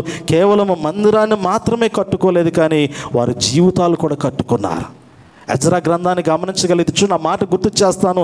ఈరోజు కేవలం మందిరం మాత్రమే కట్టబడడం కాదు, కానీ జీవితం కట్టబడాల, మనసు మార్చబడాలా, హృదయం మార్చబడాలా, తలంపులు మార్చబడాలా, ప్రవర్తన సరిదిద్దపడాలా. నీలో ప్రభువుని తన్ను తాను చూసుకునేటువంటి అనుభవం నీ జీవితంలో ఉండాలా. ప్రభువులో నీ యొక్క స్వరూపాన్ని చూసుకునేటువంటి స్థితిలో నీ జీవితం ఉండాలి. ఎజ్రా గ్రంథము 9వ అధ్యాయము 15వ వచనాన్ని గమనించగలిగితే, ఎజ్రా గ్రంథము 9వ అధ్యాయం 15వ వచనములో, యెహోవా ఇశ్రాయేలీయుల దేవా, నీవు నీతిమంతుడివై ఉన్నావు, అందువల్లనే నేటి దినమున అన్నట్లుగా మేము శేషించి నిలుచుచున్నాము. చిత్తగించుము, మేము నీ సన్నిధిని, పిల్లలు గమనించండి, మేము నీ సన్నిధిని అపరాధులము గనుక నీ సన్నిధిని నిలుచుటకు అర్హులము కామని ప్రార్థన చేసి తిని. చదవండి కన్యూ. ఎజ్రా ఏడ్చుచు దేవుని మందిరం ఎదుట సాష్టాంగపడుచు పాపమును ఒప్పుకొని ప్రార్థన చేస్తును. ఇశ్రాయేలీయులలో పురుషులు, స్త్రీలు, చిన్నవారు మిక్కిలి గొప్ప సమూహముగా అతని యొద్దకు కూడి వచ్చి బహుగా ఎడవగా. చాలా మా పిల్లరా గమనించండి, 9వ అధ్యాయము చివరి వచనం నుండి 10వ అధ్యాయము 1వ వచనం వరకు మనం గమనించగలిగితే ప్రవక్త అయినటువంటి ఎజ్రా ప్రార్థన చేస్తూ ఉన్నాడు. కన్నీటి ప్రార్థన చేస్తూ ఉన్నాడు, పశ్చాత్తాప ప్రార్థన చేస్తూ ఉన్నాడు, పాపమును ఒప్పుకొని ప్రార్థన చేస్తూ ఉన్నాడు. మేము నీ సన్నిధిని అపరాధులము గనుక నీ సన్నిధిని నిలుచుటకు అర్హులము కామని ప్రార్థన చేశాడు. నిజమే, అపరాధమైనటువంటి స్వభావం కలిగినటువంటి వాడు దేవుని సన్నిధిలో నిలబడటానికి అర్హత లేనటువంటి వాడు. కొత్త నిబంధన కాలంలో యేసు ప్రభువారు దేవాలయంలోనికి వచ్చినప్పుడు దేవాలయం అంతా దేనితో నిండిపోయింది? దొంగలతో నిండిపోయింది. దేవాలయం అంతా దేనితో నిండిపోయింది? వ్యాపారపుటిల్లుగా మారిపోయింది. దేవాలయం అంతా దేనితో నిండిపోయింది? కుట్రలు కుతంత్రాలు కలిగినటువంటి మనుషుల యొక్క మనసులతో నిండిపోయింది. దేవాలయంలో ఆ పరిశుద్ధమైనటువంటి హృదయాలు, దేవుణ్ణి ఆరాధించేటువంటి హృదయాలు ఆయన కనపడలేదు. ఇప్పుడు ఆ యొక్క హృదయ పరివర్తన చాలా ప్రాముఖ్యము. ఆ యొక్క పరివర్తన కావాలి అంటే ఎజ్రా లాంటి ప్రార్థనా జీవితం కావాలంటాడు కదా. పాపపు ఒప్పుకోలు స్వభావం కావాలా, కన్నీటి ప్రార్థన అనుభవంలోనికి జీవితం రావాలా. యోవేలు గ్రంథంలో ఈ వాక్య భాగాన్ని తీసుకొస్తాడు పిల్లరా. కన్నీటితో ప్రార్థన చేస్తూ ఉన్నప్పుడు, ఏడుస్తూ ప్రార్థన చేస్తూ ఉన్నప్పుడు, పాపము ఒప్పుకొని ప్రార్థన చేస్తూ ఉన్నప్పుడు ఇశ్రాయేలు ఉన్నటువంటి పురుషులేమి, స్త్రీలేమి, పిల్లలేమి, యవనస్తులేమి అందరూ కూడా అతనితో కలిసి ఏడ్చి దేవునికి మొరపెట్టుకుంటూ ఉన్నాడు. ఒక్కడే కాదు, అందరూ కూడా చిన్నపిల్లలు, యవనస్తులు, స్త్రీలు, పురుషులు అందరూ కూడా కన్నీరు కార్చుచు ఆ దేవుని యొద్దకు వచ్చి పాపాలు ఒప్పుకుంటూ ఉన్నారు. పాపపు ఒప్పుకోలు ప్రార్థన. పావురాన్ని బలిచ్చినంత మాత్రాన పాపం పోదు. గొర్రెపిల్లను బలిచ్చినంత మాత్రాన పాపం పోదు. ఎడ్లను బలిచ్చినంత మాత్రాన పాపం పోదు. లేదా కానుకలు ఇచ్చినంత మాత్రాన నేను దేవునికి కానుక ఇచ్చాను కదా, నేను దేవునికి అది ఇచ్చాను కదా, ఇది ఇచ్చాను కదా, నా పాపం అంతా పోతులు అనుకోవటానికి పాపము పోదు. పాపము ఎలా పోతుందంటే ఒప్పుకుంటే పోతుంది, క్షమాపణ కోరుకుంటే పోతుంది, హృదయంలో దాన్ని కడిగి వేసుకుంటే అది పోతుంది అనేటువంటి మాటను వాక్యములో గుర్తు చేస్తూ ఉన్నారు. నిజమే కదా. చక్కటి ఉదాహరణని మనం గమనించగలిగితే యోవేలు గ్రంథంలో గుర్తు చేస్తాడు. ఆ యొక్క ఉదాహరణకు మనం గమనించగలిగితే ప్రస్తుత దినాల్లో జనరేషన్కి ఇది ఆపాదించబడుతూ ఉన్నది పిల్లలు మనం గమనించవచ్చు. గొంగల పురుగులు విడిచిన దాన్ని మిడతలు తినివేశాయంట, మిడతలు విడిచిన దానిని పసర పురుగులు తినివేశాయంట, పసర పురుగులు విడిచిన దాన్ని చీడ పురుగులు తినివేశాయంట. దేవుని మందిరంలో ఆ వాక్యాన్ని అంతా గమనించగలిగితే యోవేలు గ్రంథంలో అధ్యాయం 1, 2 అధ్యాయాలు, 3 అధ్యాయాలు గమనించగలిగితే దానిలో దేవుని మందిరంలో సంతోషం నిలిచిపోయిందంట. దేవుని మందిరంలో ఉత్సవాలు నిలిచిపోయాయి. దేవుని మందిరంలో ఆరాధించేటువంటి ఆ సన్నిధి, ఆ సమూహము నిలిచిపోయింది. కారణం ఏమిటంటే తినివేయబడుతున్నటువంటి జీవితాలు కనపడుతూ ఉన్నాయి. పురుగులు తినివేస్తూ ఉన్నాయి. పురుగులు అంటే లోక సంబంధమైనటువంటి ఆలోచనలు మానవుని యొక్క జీవితాన్ని పీడిస్తున్నటువంటి సందర్భం మనకు కనపడుతూ ఉంది పిల్లరా. ఇదిగో ఆహారం లేదు దేవుని మందిరంలో, సమృద్ధి అనేటువంటి జీవం లేదు దేవుని మందిరములు అనేటువంటి మాటను దేవుని యొక్క వాక్యములో మనం గమనించగలుగుతూ ఉన్నాం. నిజమే పిల్లరా. కడువర దినాలు, అపాయకరమైనటువంటి దినాలు, దుర్దినాలలో ముందుకు కొనసాగుతూ ఉండగా మన యొక్క హృదయాలను ఒక్కసారి మనం పరిశీలన చేసుకోవాలి. ప్రభు మనల్ని చూస్తూ ఉన్నాడనేటువంటి సంగతిని మనం ఎన్నడూ కూడా మరిచిపోకూడదు. ఆయన మనల్ని చూస్తూ ఉన్నాడు. ఎక్కడ చూస్తూ ఉన్నాడంటే దేవాలయంలో ఆయన మనల్ని చూస్తూ ఉన్నాడు. ఈరోజు ఈ మాటలన్నీ కూడా దేవాలయంలో ఆయన చూచినటువంటి స్వభావం కలిగినటువంటి స్థితిగతులు జ్ఞాపకం చేసినటువంటి మాటలే. ఆయన చూస్తూ ఉన్నాడు. ఒకరోజు ఒక చెట్టు మీద చక్కగా ఒక చిలక పిల్లలతో నివాసం ఉన్నదంట. గూడు పెట్టుకుని పిల్లలను పెట్టుకుంది చిలక. అది చాలా సంతోషంగా పిల్లలు ఎదుగుతున్నటువంటి క్రమంలో ఆ చిలక ప్రతిదినము కూడా పిల్లలకు అవసరమైనటువంటి ఆహారం వచ్చే తోటలోకి వెళ్ళి పక్కన ఉన్నటువంటి మంచి చెట్ల దగ్గరికి వెళ్ళి జాంకాయలు, పండినటువంటి జాంకాయలన్నింటినీ కూడా చక్కగా మరి కాయను తీసుకొని కొంచెం తీసుకొని ఆ గూడులో ఉన్నటువంటి పిల్లలకి, త్వరలో ఉన్నటువంటి పిల్లలకి ఆహారం అందిస్తూ వస్తూ ఉందంట. పిల్లలు తల్లి ముందు చక్కగా ఎదుగుతూ ఉన్నాయి, చక్కగా రెక్కలు ఆడిస్తూ ఉన్నాయి, పచ్చగా చక్కగా సంతోషంగా అటు ఇటు రెక్కలు కొట్టుకుంటూ ఉన్నాయి. తల్లి పిల్లల విషయంలో జాగ్రత్త తీసుకోవాల్సినటువంటి సమయం వచ్చింది. అవి పసిగుడ్లుగా ఉన్నటువంటి సమయంలో తల్లి ఆహారం విషయంలో జాగ్రత్త తీసుకుంది. ఎందుకంటే నా బిడ్డలకు మంచి ఆహారం అందించాలి, అవి బలముగా ఉండాలనేటువంటి ఆలోచనతో చక్కటి ఆహారం అందించింది. పిల్లలు ఎదుగుతూ ఉన్నాయి, ఎగిరేటువంటి స్థితిలోనికి వస్తూ ఉన్నాయి, రెక్కలు పెరుగుతూ ఉన్నాయి, ఈకలు పెరుగుతూ ఉన్నాయి, రెక్కలాడిస్తూ ఉన్నాయి. తల్లి పిల్లల యొక్క క్షేమము కొరకు, పిల్లల యొక్క భద్రత కొరకు ఒక చక్కటి మాట జ్ఞాపకం చేసిందంట. ఇదిగో మీరు ఎగిరేటువంటి స్థితిలోనికి వస్తూ ఉన్నారు, గూటిలో నుండి బయటికి వెళ్ళేటువంటి స్థితిలోనికి వస్తూ ఉన్నారు, మీ అంతటికి మీరే ఆహారము తినేటువంటి సంపాదించుకునేటువంటి స్థితిలోనికి వస్తూ ఉన్నారు. జాగ్రత్త అని తల్లి పిల్లలకి జాగ్రత్త నేర్పిందంట. ఎప్పుడు కూడా మన యొక్క జీవితాలను మరణములకి అప్పగించడానికి లేదా మనల్ని బందీలుగా మార్చడానికి ఎప్పుడు కూడా వేటగాడు అనబడినటువంటి వాడు పొంచి ఉంటాడు. మిమ్మల్ని పట్టుకోవడానికి ఒక వేటగాడు ఉంచాడు. వేటగాడు విషయంలో జాగ్రత్తగా ఉండటానికి ఆ తల్లి పిల్లలకి ఒక చక్కటి పాట నేర్పిందంట. ఇదిగో వేటగాడు వస్తాడు జాగ్రత్త, విత్తనాలు విసురుతాడు జాగ్రత్త, వల వేస్తాడు జాగ్రత్త, పట్టుకుంటాడు జాగ్రత్త, మెడ విరుస్తాడు జాగ్రత్త అని చక్కగా పాట రూపంలో పిల్లలకి నేర్పించిందంట తల్లి. పిల్లలు చక్కగా పాట నేర్చుకున్నాయి. వేటగాడు వస్తాడు జాగ్రత్త, ఇదిగో ఆహారము విత్తనాలు విసురుతాడు జాగ్రత్త, వల వేస్తాడు జాగ్రత్త, పట్టుకుంటాడు జాగ్రత్త, మెడ విరుస్తాడు జాగ్రత్త. ప్రతి పదం వెనుక తల్లి జాగ్రత్త జాగ్రత్త జాగ్రత్త అని చెబుతుంది. వేటగాడు వస్తాడు జాగ్రత్త. పిల్లలు విన్నాయి, ఓహో వేటగాడు వస్తాడు జాగ్రత్త, ఇదిగో ఆహారం విసురుతాడు జాగ్రత్త జాగ్రత్త, వల వేస్తాడు జాగ్రత్త విన్నాయి. ఇప్పుడు విన్న తర్వాత అవి పదే కంఠస్థం చేశాయి. పిల్లలు కంఠస్థం చేశాయి. పద్దాగా ఆ గూటిలో ఉండి ఆ యొక్క త్వరలో ఉండి పిల్లలు రెక్కలు ఆడిస్తూ పాట పాడుకుంటూ ఉన్నాయి. అవన్నీ కూడా సంతోషంగా పాట పాడుకుంటూ ఉన్నాయి. తల్లి అనుకుందంట, ఓ నా పిల్లలు చక్కగా నేర్చుకున్నారు, నా పిల్లలు జాగ్రత్త కలిగినటువంటి స్థితిలోనికి వచ్చారు, వారు దీన్ని నేర్చుకున్నారు అనేటువంటి ఆలోచనతో తల్లి ఆ యొక్క త్వరలో నుంచి బయటికి వెళ్ళిపోయింది. వేటగాడు రోజు వాటిని గమనిస్తూనే ఉన్నాడు. దారిలో వెళుతున్నటువంటి వేటగాడు అబ్జర్వ్ చేస్తూ ఉన్నాడు. ఇదిగో ఇక్కడ చెట్టు మీద ఒక త్వర ఉంది, త్వరలో చిలక ఉంది, చిలక పిల్లలు ఉన్నాయి రోజు అని వాటిని గమనిస్తూ ఉన్నాడు. ఒకరోజు రానే వచ్చాడు. ఒక చెట్టు చాటున నక్కి మరి వాటి వైపు తొంగి చూస్తూ ఉండగా వెంటనే చిలకలు అన్నాయంట, ఇదిగో వేటగాడు వస్తాడు జాగ్రత్త. వేటగాడు వచ్చాడు. వాటిని వేటగాడిని చూచి చిలకలు పిల్లలు అన్నాయంట, వేటగాడు వస్తాడు ఈ జాగ్రత్తని పాట పాడిందంట. పిల్లలు అంట. వెంటనే వేటగాడు, ఇదేందబ్బా ఇవి చాలా తెలివి కలిగినటువంటి పిల్లలా కనపడుతూ ఉన్నాయే, నేను ఏదో సులువుగా వీటిని పట్టుకుందాం అనుకున్నాను, ఇవి ఆటోమేటిక్గా నన్ను గమనించి వేటగాడు వస్తున్నాయి జాగ్రత్త అనేటువంటి పాట పాడుతూ ఉన్నాయి అనేటువంటి ఆలోచనతో సరే ఎలాగో వచ్చాను కాబట్టి ఇదిగో వాటికి మేత వేద్దాము అనే ఆలోచనతో మేత వేశాడంట. మేత వేసిన వెంటనే అవన్నాయంట, ఇదిగో మేత వేస్తాడు జాగ్రత్త అన్నాయంట. మరి ఇంకా చాలా తెలివిగా ఉన్నాయి, ఇంతకీ ఇవి నాకు దొరుకుతాయో లేదనేటువంటి ఆలోచనతో ఎలాగో మేత వేసాను కాబట్టి వల కూడా వేసి చూద్దాము, ఒకవేళ పడితే సంతోషమే, పడకపోతే నా వల తీసుకుపోదాము అనుకునేటువంటి ఆలోచనతో వల కూడా వేశాడంట. అవన్నాయంట, ఇదిగో వల వేస్తాడు జాగ్రత్త అని పాడుతూనే గూట్లో నుంచి ఎగురుకుంటూ వచ్చి ఆ వల మీద వాలి అక్కడ ఉన్నటువంటి విత్తనాలు మేత తినటం ప్రారంభించాయంట.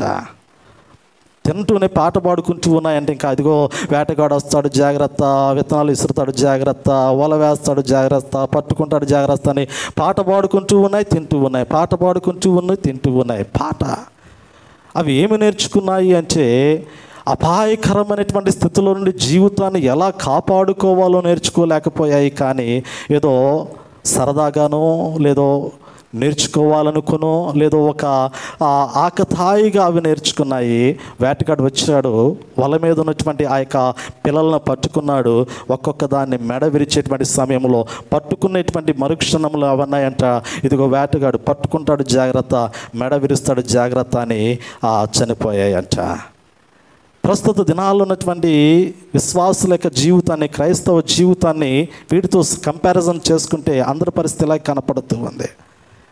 దేవుని యొక్క వాక్యము ప్రతిదినము జాగ్రత్త 365 రోజులు కూడా భయపడకుండా దేవుని సన్నిధిలో ఆత్మీయంగా ఎలా బ్రతకాలో దేవుని వాక్యం మనకు నేర్పిస్తూ ఉన్నటువంటి క్రమంలో చాలామంది వాక్యాన్ని వింటూ ఉన్నారు, ప్రార్థన అనుభవంలో ఉన్నారు. కానీ ఇదిగో వేటగాని యొక్క ఉరిలో చిక్కబడినటువంటి స్థితిలోనే కనపడుతూ ఉన్నారు, వలలో చిక్కబడినటువంటి స్థితిలో కనపడుతూ ఉన్నారు. దేవుని యొక్క వాక్యం మనల్ని పదే హెచ్చరిక చేస్తుంది, జాగ్రత్త. మన భవిష్యత్తు దేవుని సన్నిధిలో ఉండాలి, దేవుని రాజ్యంలో ఉండాలి, లోకములో కాదు. మన బిడ్డల జీవితాలు పరలోక పట్టణంలో ప్రభు ఎదుట ఉండాలి అనేటువంటి మాటను పరిశుద్ధాత్మ దేవుడు మనకి ప్రేరేపిస్తూ ఉండగా మనము కేవలము భౌతికపరమైనటువంటి స్థితిలో వాటిని తీసుకోకూడదు. జాగ్రత్త, చాలా జాగ్రత్తగా ఉండాలి. ప్రస్తుత దినాల్లో మన యొక్క ఆత్మీయ జీవిత విషయములు అనేటువంటి మాటను దేవుని యొక్క వాక్యము జ్ఞాపకం చేస్తూ ఉంది. కాబట్టి పిల్లరా, దేవుడు ప్రత్యేకమైనటువంటి శ్రద్ధ కలిగి ఉన్నాడు ఆయన సన్నిధి విషయంలో. దేవుడు ప్రత్యేకమైనటువంటి శ్రద్ధ కలిగి ఉన్నాడు ఆయన బిడ్డల విషయంలో. మనం ఆయన రాజ్యాన్ని వెతుకుతాం, ఆయన నీతిని వెతుకుతాం. మనకేది అవసరమో దేవుడు దాన్ని సమృద్ధిగా దయచేస్తాడు. మన బాధ్యత, మన స్థితి, మన యొక్క జీవితాలు ఆయన సముఖంలో ఆయన ఆరాధించేటువంటి అనుభవంలో ఉండాలి. అది ఆత్మతో సత్యముతో ఆరాధించాలని వాక్యము జ్ఞాపకం చేస్తుంది. ఆ రీతిలో ఉండినట్లు పరిశుద్ధాత్మ దేవుడు సహాయం చేయనుగాక. ప్రార్థన చేసుకుందాం. మహాపరిశుద్ధుడైన తండ్రి, ప్రేమ కలిగిన మా దేవా, మీ నామాన్ని స్తుతిస్తూ ఉన్నాం ప్రభువా. పరిశుద్ధ దినమందు నాయన ఆలయ శుద్ధీకరణ, హృదయ శుద్ధీకరణ, మీరు ఆకాశమందు ఆసీనుడైనటువంటి గొప్ప దేవుడవు నాయన. భూలోకములటువంటి నరులేక హృదయాలను పరిశీలిస్తున్నటువంటి వాడవు. వారి హృదయంలో ఉన్నటువంటి చెడుతనాన్ని అంతటినీ కూడా తీసివేసేటువంటి గొప్ప దేవుడవు నాయన. కలంకులుగా లేకుండా నిష్కలంకులుగా నాయన, నీతిమంతులుగా, పరిశుద్ధులుగా నీ సన్నిధిలో నిలవబెట్టుకోవడానికి నాయన ప్రశస్తమైనటువంటి సిలువ రక్తము చేత ప్రతి నరునేక హృదయాన్ని కడిగి వేసినటువంటి గొప్ప దేవుడవు నాయన. ఇదిగో ప్రభా, ఈ లోకములటువంటి నీ బిడ్డలైనటువంటి వారు ఎల్లప్పుడూ కూడా నాయన నిన్ను వెంబడించేటువంటి వారిగా, ఆరాధించేటువంటి వారిగా, పరలోక పట్టణంలో ప్రవేశించగలిగినటువంటి ఆత్మీయ అనుభవంలో జీవితాలను కొనసాగించుకోమని నాయన హెచ్చరించిన విధానమును బట్టి మిమ్మల్ని స్తుతిస్తూ ఉన్నా. కడువరి దినాల్లో నాయన మందిరములు దొంగల గుహగాను, వ్యాపారపుటిల్లుగాను, రాజకీయ సంబంధమైనటువంటి కుళ్ళు కుతంత్రములతో నిండిపోయినటువంటి స్థితిగతులతో కనపడుతున్నటువంటి సమయంలో ఇదిగోనైనా మీరైతే ప్రక్షాళన చేస్తూ ఉన్నారు. అటువంటి స్థలములను మీరు బాగు చేస్తూ ఉన్నారు. అది పరిశుద్ధాత్మకు నిలయంగా మారునట్లునైనా మీ ఆత్మతో నింపుతూ ఉన్నారు. అందుని బట్టి స్తుతిస్తూ ఉన్నాను. ప్రభా, వాక్యం అనేటువంటి బిడ్డలు మీరు జ్ఞాపకం చేసుకోండి నాయన. నీ బిడ్డల యొక్క హృదయము ఒక శ్రేష్టమైనటువంటి పరిశుద్ధాత్మకు నిలయముగా మారుతూ నాయన నిత్యము నిన్ను ఆరాధించి వెంబడించేటువంటి స్థితిలో ఉండినట్లు కృపను అనుగ్రహించమని యేసు క్రీస్తు నామములో అడిగి వేడుకొనుచున్నాము తండ్రి. Amen, amen.